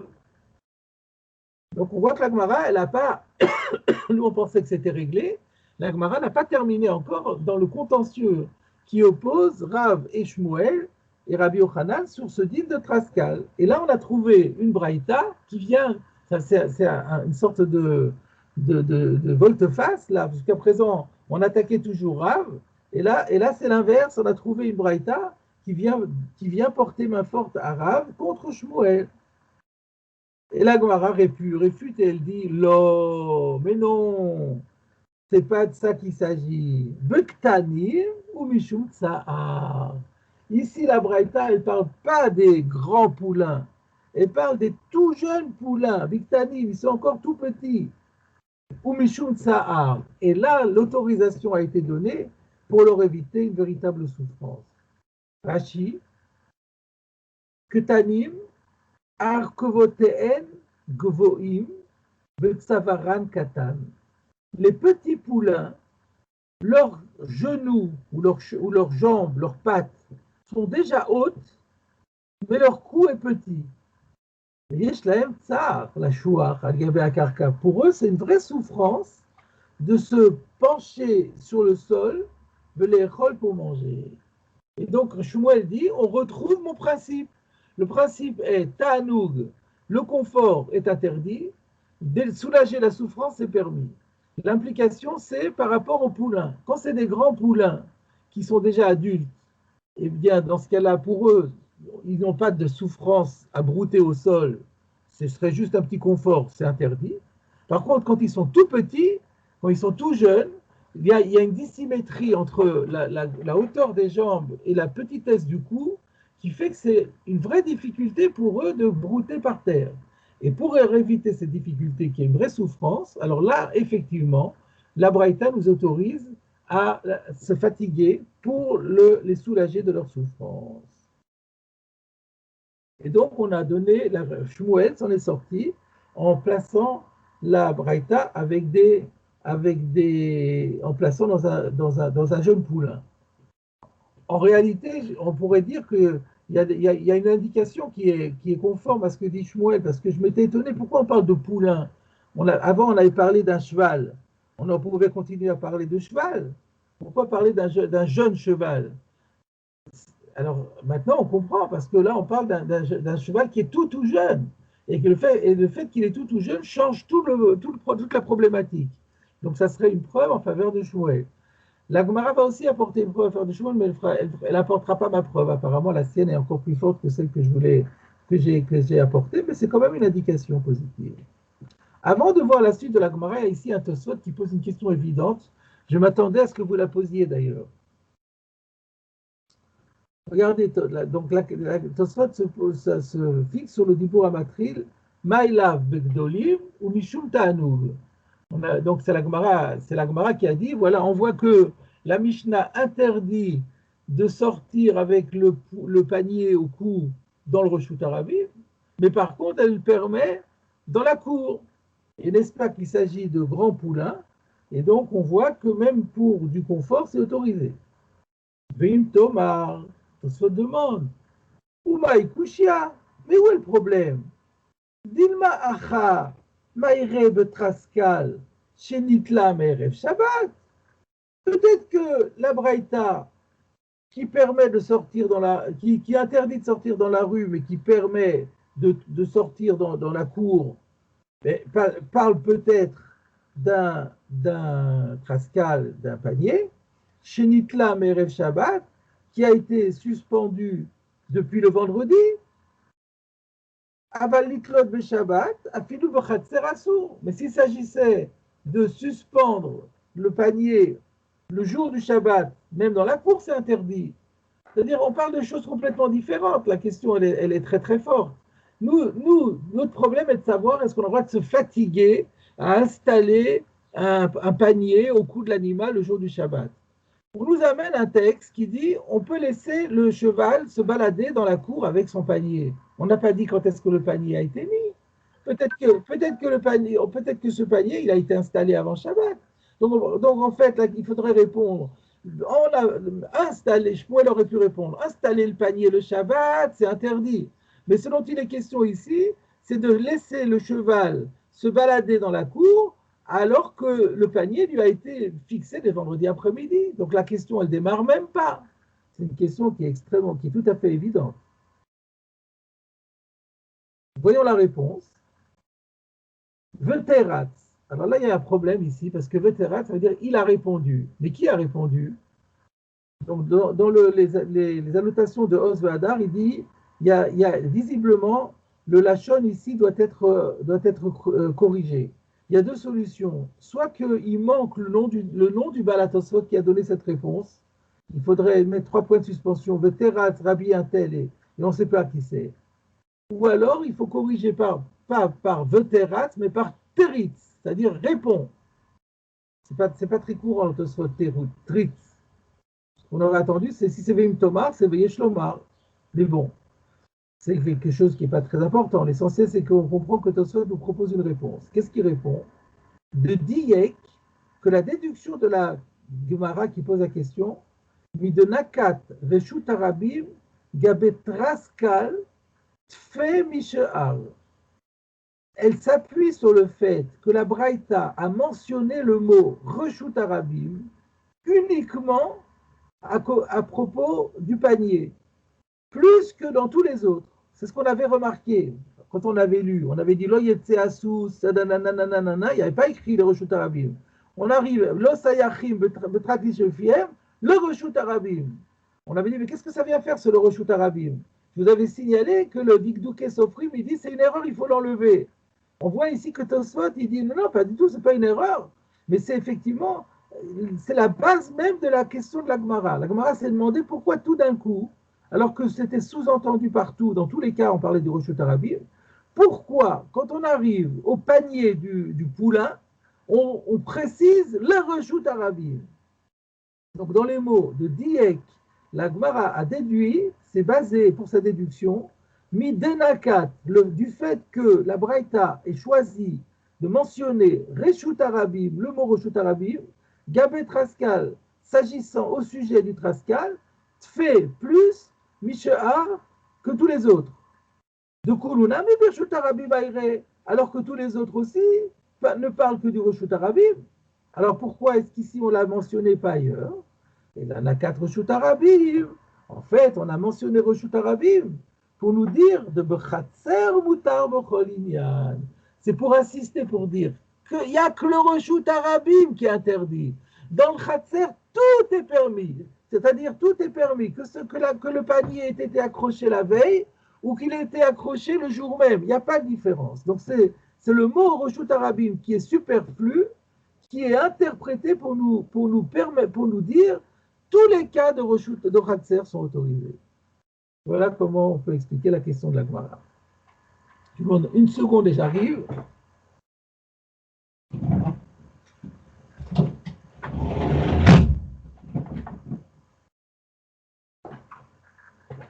Voilà. Donc, nous reprenons la Gemara, la dernière ligne. Deikanami. La Gemara dit, Deikanami, tu peux déduire conformément à ce qu'a dit Shmuel. Qu'est-ce qu'il a dit Shmuel? Que ici on parle d'un cas de tsahar et non pas d'un cas de tanoug, parce qu'on parle de ktani mais pas de gdolim. Deikanami, tu peux le déduire aussi de la braïta, que c'est bien de cela qu'il s'agit. Pourquoi? De katani, parce que ce cas du poulain est enseigné d'Oumia de Kamiya, par Doumia, de manière semblable, par similitude avec l'amulette. Effectivement, dans la Braïta, l'amulette elle venait quand l'amulette? Lo sayachim shibetraskrilim shibepiem, lo bema besandal shiberaglea, lo bekamiya. Donc c'est le deuxième, après sayach, on parle du kamiya. Donc, ça a été mis dans le même ordre d'idées, c'est ça, Doumia. On voit bien qu'on est dans la même problématique que dans le cas du Kamiya. Or, dans le cas du Kamiya, Rashi nous dit, Mishum Choli, l'amulette, c'est quand on installe une amulette sur un animal, c'est parce qu'il est malade. Donc, ce n'est pas pour un problème de ta'anoug, c'est pour un problème de tsar. Donc, le fait que on est parlé ici, on a donné un exemple, Mishum Tsahar, ça sous-entend, ça suppose que les exemples qui ont été donnés dans la Gemara par ailleurs sont aussi des cas de Tsahar et pas des cas de Ta'anoug. Et la Gemara dit Shmamina. La Gemara dit oui, ça c'est une très bonne preuve. Effectivement, le fait qu'on l'ait mis en parallélisme avec Kamiya, ça sous-entend bien qu'on est dans le cas de Tsahar et pas dans un cas de Ta'anoug. Et donc la Gemara, il y a un retournement de situation, alors qu'on pensait que la Braïta, elle était conforme à Rav et contraire à Shmuel. Le fait que maintenant on se rend compte qu'on a parlé de Kamiya et qu'on voit que la perspective de la Braïta, c'est des exemples plutôt qui viennent à soulager la souffrance et non pas le confort, laisse entendre que c'est Shmuel qui a raison et pas Rav. Alors le Ritva demande, mais alors qu'est-ce que Rav va répondre à ça? Et le Ritva répond une réponse que nous avons déjà utilisée, un joker qu'on connaît bien. S'agissant de Rav, on n'a jamais aucun problème, même si la Braïta, elle est opposée à Rav, eh ben on dira Rav Tana ou Pali, grâce ça ne le dérange pas, lui il maintient de toute façon ses positions. Et donc une fois encore, donc la Gemara reste avec finalement conforter la position de Shmuel. Et c'est ce qu'a dit le Rif tout à l'heure, par lequel on a commencé, qu'on a objecté, on avait objecté des Braïtot à Shmuel et à Rav, et il s'avère qu'on a répondu d'après Shmuel, mais pas d'après Rav. Là, on voit ici effectivement qu'on a, en fait, on avait objecté qu'à Shmuel, mais ça s'est retourné contre Rav. Et donc, Shmuel s'en est sorti et pas Rav. Donc, c'était à ça aussi que pensait le Riv. Alors, maintenant, la Gemara va faire une digression. Elle n'a pas terminé encore son sujet de faire la différence entre Rav et Shmuel. Mais comme on a apporté une braïta, c'est normal. Si cette braïta demande à être clarifiée à un point quelconque, on va utiliser cette situation pour en parler. Et donc maintenant, la Gemara ouvre une parenthèse pour expliquer un passage difficile de cette braïta. Amarmar, on l'a vu plus haut, c'est-à-dire on vient de dire dans la braïta, Velo bekamiya, afalpi sheu mumche, qu'on n'a pas le droit de laisser un animal sortir avec une amulette qui lui est accrochée sur le corps, bien qu'il s'agisse d'une amulette qui a fait ses preuves, qui a guéri 3 fois. Malgré tout, on ne la laisse pas sortir avec. La Gemara pose la question et elle dit Veha anantenan velo bekamiya sheno mumche. Pourtant, nous avons enseigné dans une Mishnah qu'on n'a pas le droit de sortir avec une amulette si celle-ci n'a pas fait ses preuves. Hamumche, Shapir Dami, mais si, donc on peut déduire que si elle a fait ses preuves, à ce moment-là, ça sera permis. Alors, nous, on a vu une Mishnah qui sous-entend que si elle a fait ses preuves, c'est permis. Et comment se fait-il que cette braïta, elle interdise l'amulette qui a fait ses preuves? La question est de savoir, mais cette Mishnah, elle parle de quoi? Alors, on regarde en Rashi. Veha anantenan gabe adam lekaman beperek vameisha. Ah, la Mishnah, elle ne parle pas de l'animal. La Mishnah, elle parle des hommes, des personnes humaines. Et donc, en fait, la Gemara est en train de se poser la question en disant, mais quelle différence entre un animal et un homme? Comment se fait-il que pour l'animal, on ait dit que l'amulette, même qui a fait ses preuves, n'est pas autorisée, et pour les hommes, on a juste émis comme condition qu'il faut que l'amulette ait fait ses preuves. Rashi suivant, Hamumche, Shapir Dami. Donc on voit de la Mishnah là-bas que si l'amulette a fait ses preuves, ça va bien, c'est autorisé. D'où la question, Maïshena Be'ema Me Adam. Mais quelle différence y a-t-il entre l'homme et l'animal? C'est ça, en vérité, le fond de la question de la Gemara. Alors, ici, je vais ouvrir une parenthèse, parce que le Pnei Yoshua pose une question. Il dit, mais je ne comprends pas cette question qui dit quelle différence entre l'animal et l'homme. Nous avons des exemples, nous avons des précédents où on voit bien que les Chachamim ont été plus coulants pour des questions de maladies humaines que pour des questions de maladies des animaux. Parce que s'agissant des maladies animales, en fait, c'est plutôt, par rapport à l'homme, c'est plutôt un problème de perte d'argent qu'un problème de maladie. Et donc, qu'est-ce qu'on a comme preuve, par exemple? Par exemple, on connaît bien cette règle, que si quelqu'un est malade, de telle manière, suffisamment malade pour être alité, eh bien, on a le droit de faire appel à un goy pour faire une melacha. Amira le goy, le tzorech cholé, chez En Bosakana, demander à un goy de faire un travail pour un malade, même qui n'est pas en danger de mort, mais qui est suffisamment malade pour être alité, on a le droit de faire appel aux non-juifs le jour du Shabbat. On n'a pas le droit de faire appel aux non-juifs pour un animal, on n'a pas le droit de faire appel à un vétérinaire non-juif pour un animal qui est malade et qui n'est pas en danger de mort. On a vu aussi si on a le droit de faire, par exemple, pour un malade, un chinouille sur un dîne de Rabbanan, pour faire une sorte de shvout, le tzorech choli. Donc, quand on a un acte à faire qui est interdit par les rabbanim, pas par la Torah, mais par les chachamim, on a le droit de le faire avec un chinoui, parce que ça devient shvout de shvout, le tzorer choli. Mais ça, c'est le tzorer choli humaine, pas pour un animal. Donc, on voit bien que les chachamim ont été plus coulants pour l'homme que pour l'animal. Donc, qu'est-ce qu'il y a de choquant ici à dire qu'on a permis à un homme de sortir avec son amulette et pas un animal? Voilà la question qui est soulevée par le Pnei Yehoshua. Qu'est-ce qui répond le Pnei Yehoshua? Il a répondu que dans la question de la Gemara, elle est basée sur le fait que dans cette braïta, on a dit que l'animal peut sortir avec le pansement qu'il y avait sur la plaie. On a vu ça, n'est-ce pas?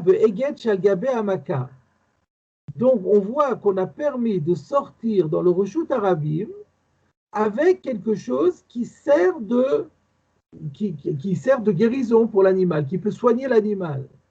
Donc, obligatoirement, alors pourquoi se fait-il que l'amulette, on n'a pas permise? Quelle différence entre l'amulette et le bandage? Pourquoi le pansement sur une plaie?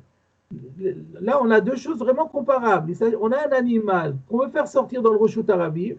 Dans un cas, on lui met un pansement et c'est autorisé. Donc, on voit que on n'a pas fait de différence ici entre les hommes et les animaux, et on a dit que pour guérir l'animal, on l'autorise de sortir dans le Reshut Arabim. Le Kamiya, c'est aussi pour le guérir, et on n'a pas permis. Il y a une sorte de contradiction dans les termes. Donc, on est obligé de dire que si on n'a pas permis ici, c'est qu'on n'a pas confiance dans le Kamiya. On considère que le Kamiya, c'est pas efficace. C'est des croyances superstitieuses qui n'ont pas de valeur. Alors, on peut dire le contraire aussi. On peut dire que la camilla, ça coûte cher.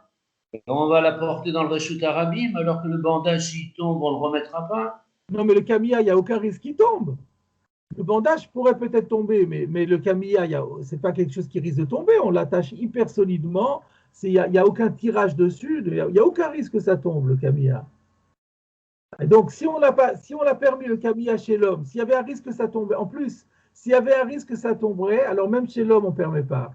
Dans tout Babéisha, dès qu'il y a un risque que ça tombe et qu'il le ramasse, c'est interdit. Donc, si on l'a permis chez l'homme, c'est qu'il n'y a pas de risque. Et si on l'a interdit, donc la question de la Gemara, c'est obligatoirement l'animal, c'est parce que tu considères qu'un Kamiya n'a pas d'efficacité pour l'animal. Et chez l'homme, on l'a autorisé. Donc, si on l'a autorisé chez l'homme, c'est qu'il a une efficacité. Comment ça se fait que tu considères qu'il y a une efficacité pour l'homme et pas d'efficacité pour l'animal? Voilà le fond de la question de la Gemara. Vous avez compris, c'est très fort ce qui dit le choix. Dans l'absolu, on aurait pu faire un distinguo en disant les Chachamim sont plus coulants pour l'homme.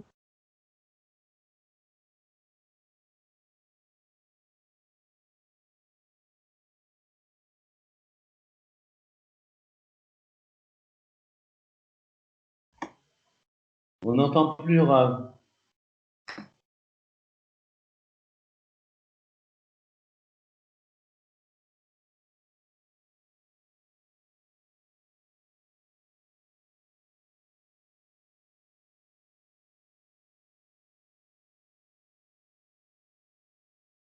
Comment comprendre qu'une amulette fonctionne pour un homme et pas pour un animal?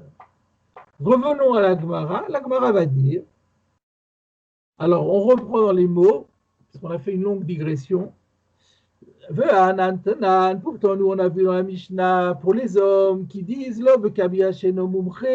on n'a seulement pas le droit de sortir si l'amulette n'a pas fait ses preuves. Ah, mumche, shapir dami. Mais s'il a fait ses preuves, c'est permis. Alors pourquoi dans l'animal, tu considères que s'il a fait ses preuves, c'est pas permis? Réponse, achanami, she'eno mumche. Alors la Gemara, elle propose de répondre en disant, ah non, mais ici aussi, l'amulette qui n'est pas autorisée, c'est l'amulette qui n'a pas fait ses preuves. Alors donc, du coup, le problème est résolu. Il n'y a plus de différence entre l'homme et l'animal, mais dans les deux cas, pour avoir le droit de sortir, il faut que l'amulette, elle ait fait ses preuves. Et là, on parle d'une amulette qui n'a pas fait ses preuves. Mais la Gemara, elle ne comprend rien à cette réponse. Mais comment tu peux me dire ça? Le texte, il a dit, on n'a pas le droit de sortir, un animal ne peut pas sortir dans le Reshut Harabim avec une amulette, bien que cette amulette, elle ait fait ses preuves. Et toi, tu m'expliques, non, elle n'a pas fait ses preuves. C'est incroyable, ça. Réponse de la Gemara, tu ne m'as pas bien compris.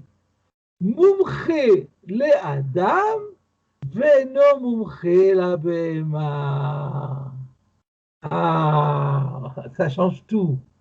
Quand la Braïta a dit l'animal ne peut pas sortir avec son amulette, même si celle-ci a fait ses preuves, nous on avait compris, même si elle avait fait ses preuves pour l'animal.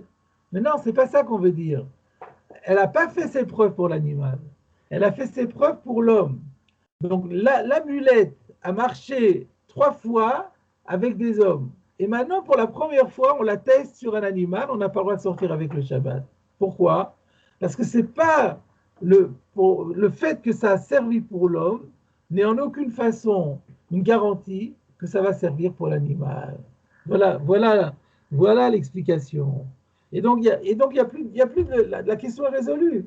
C'est-à-dire, il faut toujours que pour permettre de sortir avec une amulette le Shabbat, il faut que l'amulette ait fait ses preuves.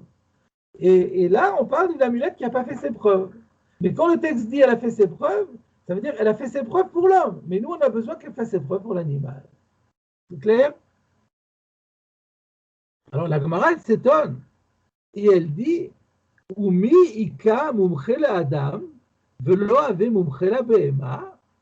Est-il possible, littéralement, existe-t-il quelque chose, une amulette, qui puisse avoir fait ses preuves pour l'homme sans que, ipso facto, on considère qu'elle ait fait ses preuves pour l'animal? Alors, où est la question? Alors, j'ouvre une parenthèse. Donc, la Gemara a l'air de dire que ce n'est pas possible que ce qui marche pour l'homme ne marche pas pour l'animal. Alors, j'ouvre une parenthèse maintenant. À ce stade, le Ritva pose une question. Il dit, mais pas du tout. Quel est l'étonnement de la Gemara?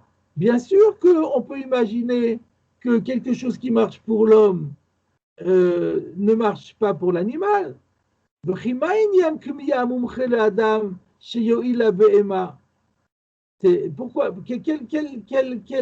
Pourquoi penser? Quel rapport entre ce qui marche pour l'homme et ce qui pourrait marcher pour l'animal? L'homme, il va kmiya besimanim. Non seulement lorsqu'il s'agit d'amulettes, cette fois-ci avec des ingrédients. Quand je dis qu'il y a des types d'amulettes où ce n'est pas des écrits, comme Rashi avait expliqué, mais c'est des ingrédients. Donc non seulement s'il s'agit de produits, on va dire, on peut très bien comprendre que certains produits, c'est comme si vous dites c'est un médicament qui marche pour l'homme, il doit automatiquement marcher pour l'animal. Il est évident que non. Donc non seulement s'il s'agit d'amulettes qui sont produites à partir de produits, mais même si c'est des amulettes avec des noms, c'est très possible que ce qui marche pour un homme ne marche pas pour l'animal. La preuve, dit-il, même pour une maladie, d'une maladie à une autre, on a vu que dans les questions d'amulettes, telle amulette fonctionne pour telle maladie et ne fonctionne pas pour telle autre. Et là, donc, la même maladie, mais d'un homme à l'animal, c'est considéré comme 2 maladies. Et donc, où est l'étonnement de la Gemara? C'est une question intéressante. Et alors lui, le Ritva donne une réponse qui est aussi très étonnante, qui bouleverse la compréhension de la Gemara.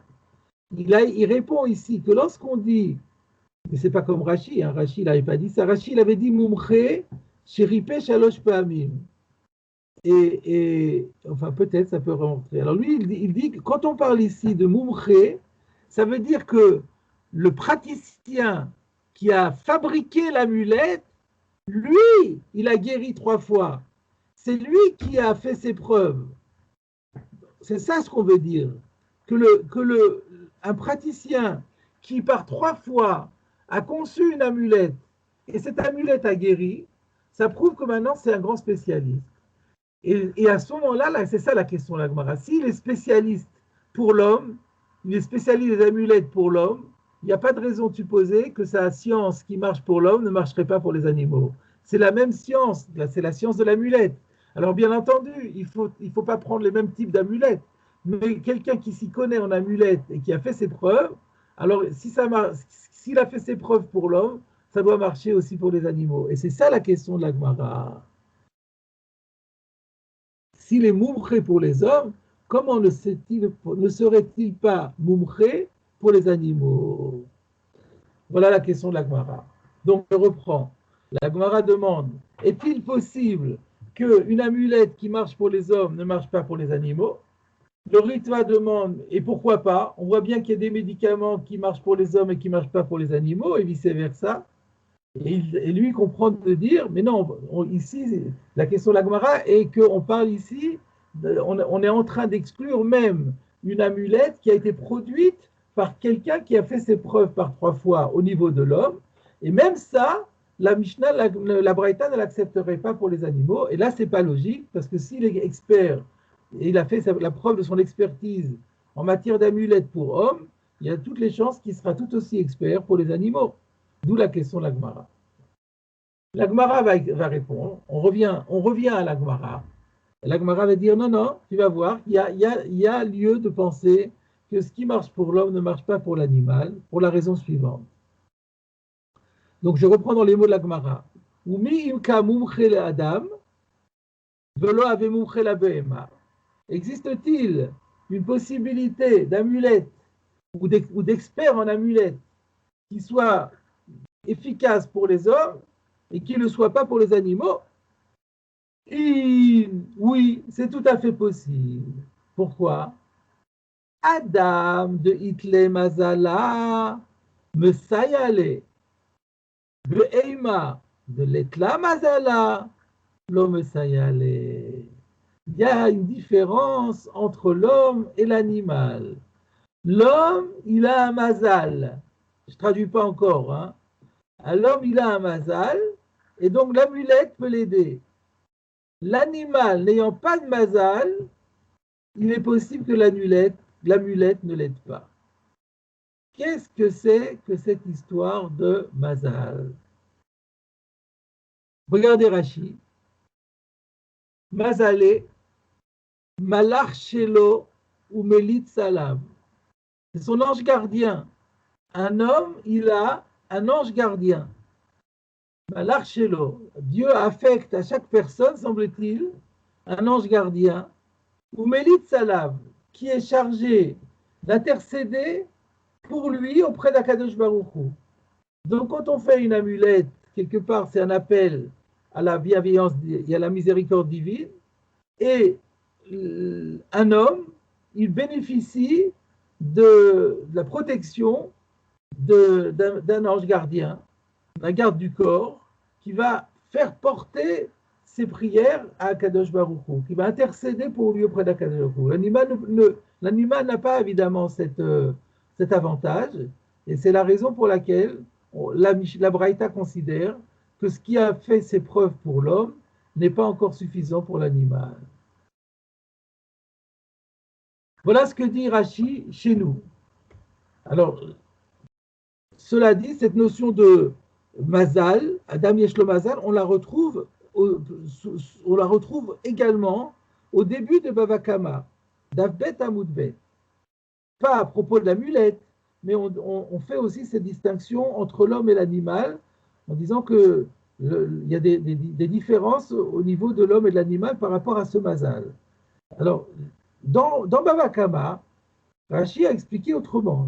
Je me demande si je l'ai ici. Non, il n'y a pas ici. Alors, qu'est-ce qu'il dit dans Bava Kama, Rashi?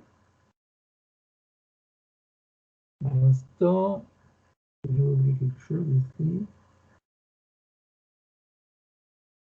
Oui. Donc, dans Bava Kama, Rashi explique que Mazal, ce n'est pas un malach. mais que Yeshlo Da'at Lishmor et Gufo. Là-bas on explique un homme a un sixième sens.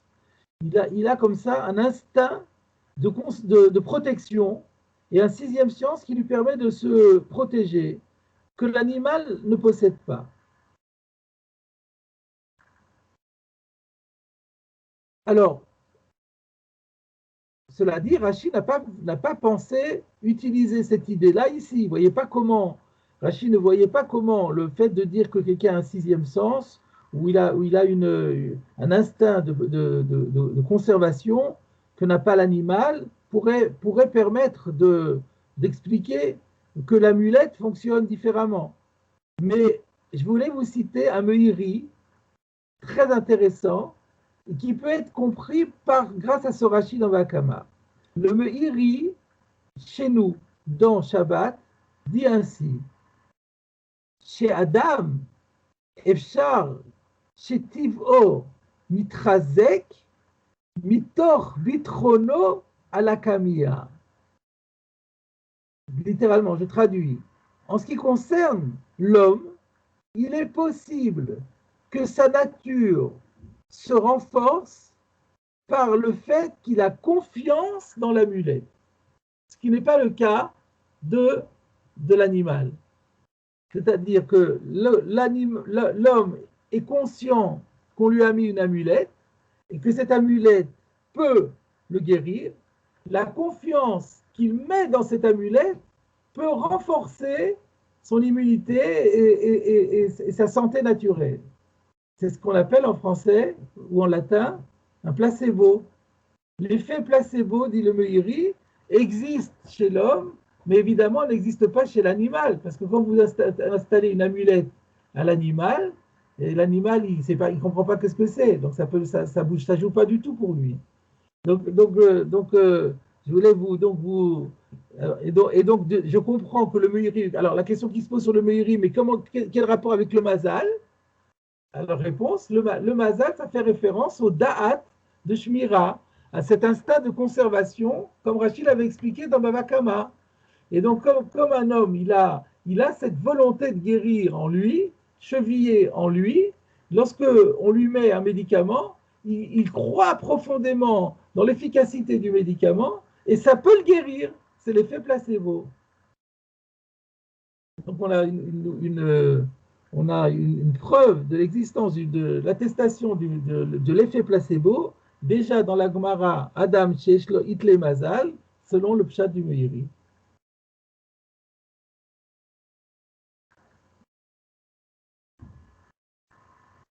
Donc là, nous continuons encore un petit peu. La Gemara, donc à ce stade, la Gemara a expliqué que lorsqu'on a dit ici que l'animal ne peut pas sortir avec une amulette, c'est une amulette qui n'a pas fait ses preuves sur l'animal, elle a fait ses preuves sur l'homme, elle a même été fabriquée par un homme qui a fait ses preuves, mais tant qu'il n'a pas fait des preuves sur l'animal, c'est pas probant, parce qu'il y a l'effet, le facteur Mazal, ou bien c'est un ange, ou bien c'est l'effet placebo, qui existe chez l'homme et qui n'existe pas chez l'animal. La Gemara attaque, elle n'est pas encore satisfaite, et elle dit ainsi: Iachi, mais dans ces conditions, maintenant que tu m'as expliqué qu'en fait il y a égalité parfaite entre homme et animal, il faut que le Kamiya soit mouché pour être autorisé.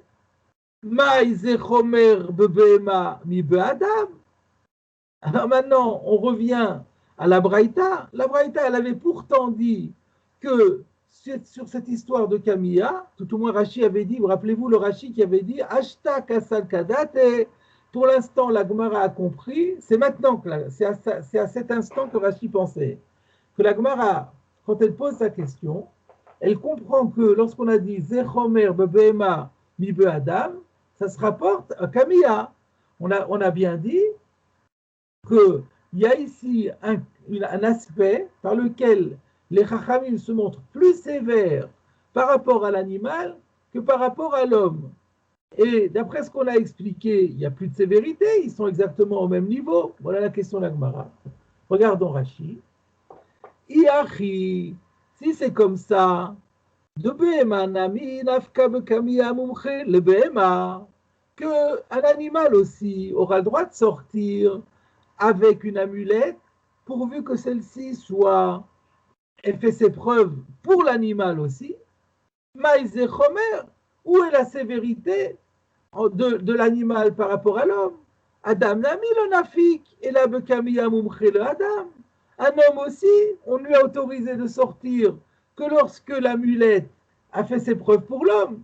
Donc, pour un homme, il faut que l'amulette fasse ses preuves pour l'homme. Pour l'animal, il faut que l'amulette fasse ses preuves pour l'animal. Il n'y a aucune sévérité de l'animal par rapport à l'homme. Alors, par conséquent, comment comprendre cette phrase d'après ce que tu m'as dit? Réponse de la Gemara. Mi savra takami akai. Asandalkai. Quoi? Tu pensais que quand la Braïta a dit Zechomer, elle se référait à l'amulette? Pas du tout. Elle se référait à la chaussure.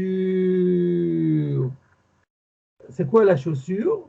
Rashi, à Sandalkai, Zechomer de Katani, lorsque la Braïta a dit voilà un aspect où on est plus sévère sur l'animal, Velo Behema, il faut rajouter A, Velo Behema Besandal Sheberaglea. Ça se rapporte à la phrase qui disait un animal ne peut pas sortir avec la chaussure qu'elle a au pied.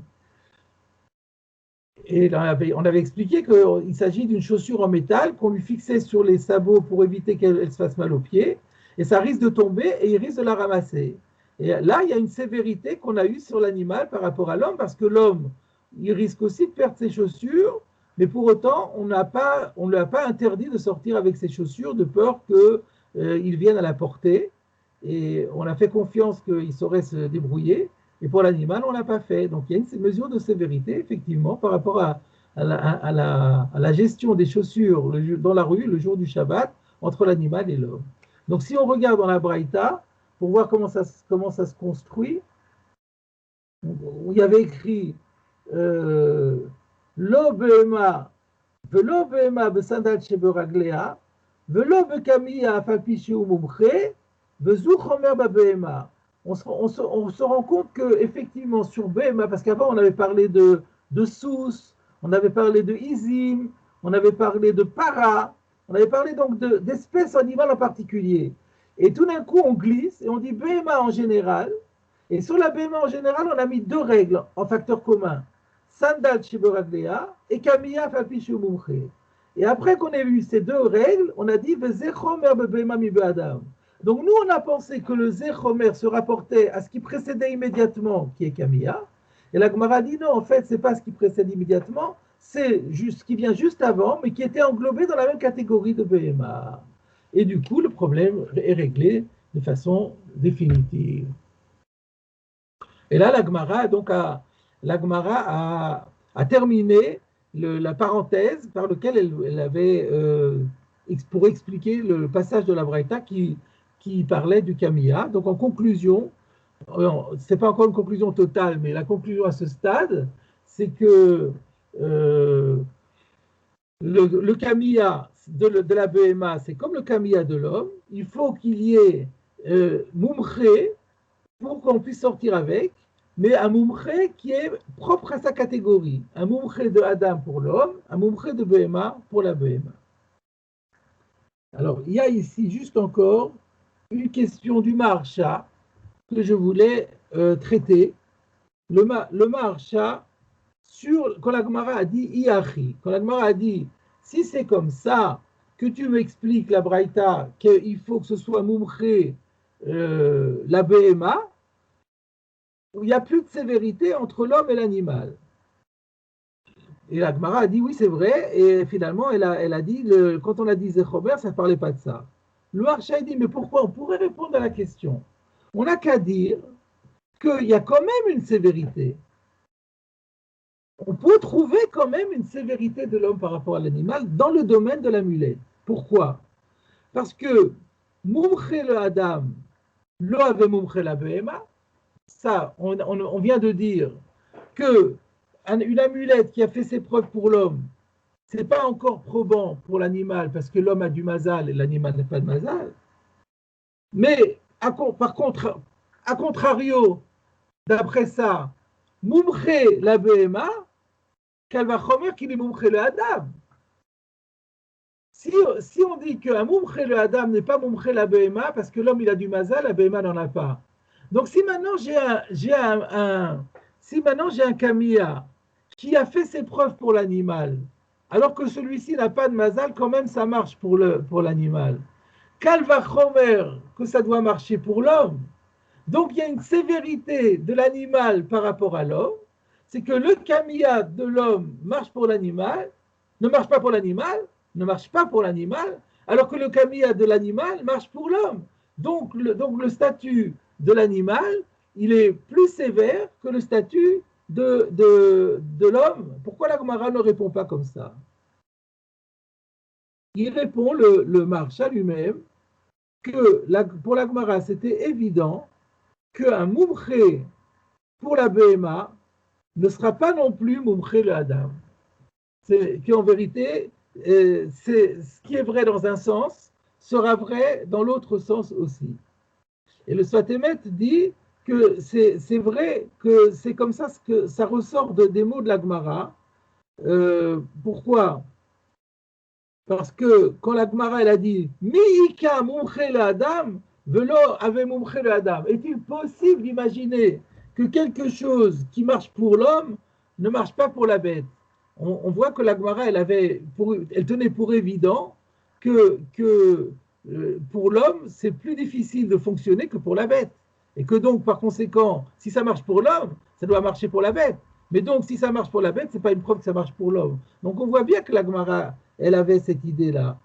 Et donc, voilà pourquoi la Gemara n'a pas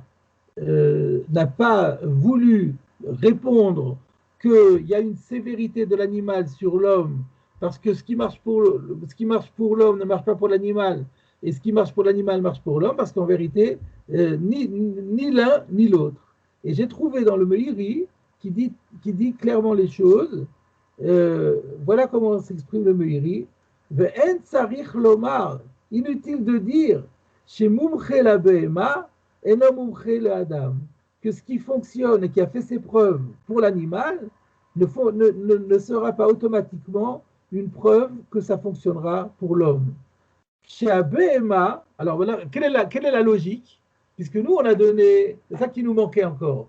Nous, on a expliqué pourquoi ce qui marche pour l'homme ne marche pas pour la BMA, parce que l'homme, il a un malach, l'homme, il a un effet placebo, l'animal n'a ni malach ni effet placebo.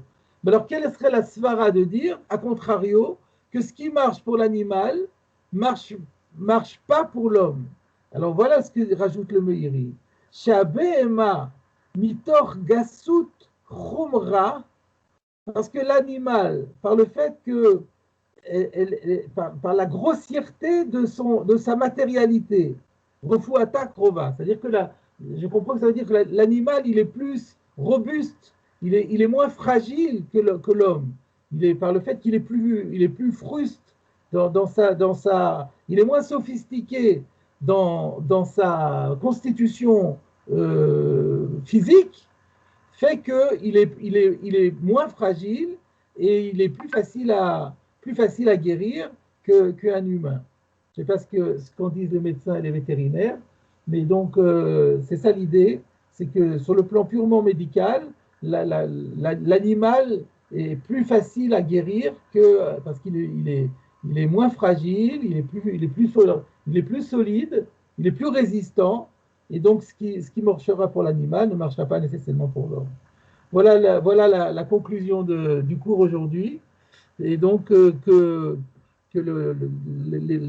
qui marche pour l'homme ne marche pas pour l'animal, ce qui marche pour l'animal ne marche pas pour l'homme. Il n'y a pas plus de sévérité dans l'un que pour l'autre. Et pour qu'un homme puisse sortir avec son Kamiya, il faut qu'il ait fait ses preuves pour l'homme. Pour que l'animal puisse sortir avec son Kamiya, il faut que le Kamiya ait fait ses preuves pour l'animal.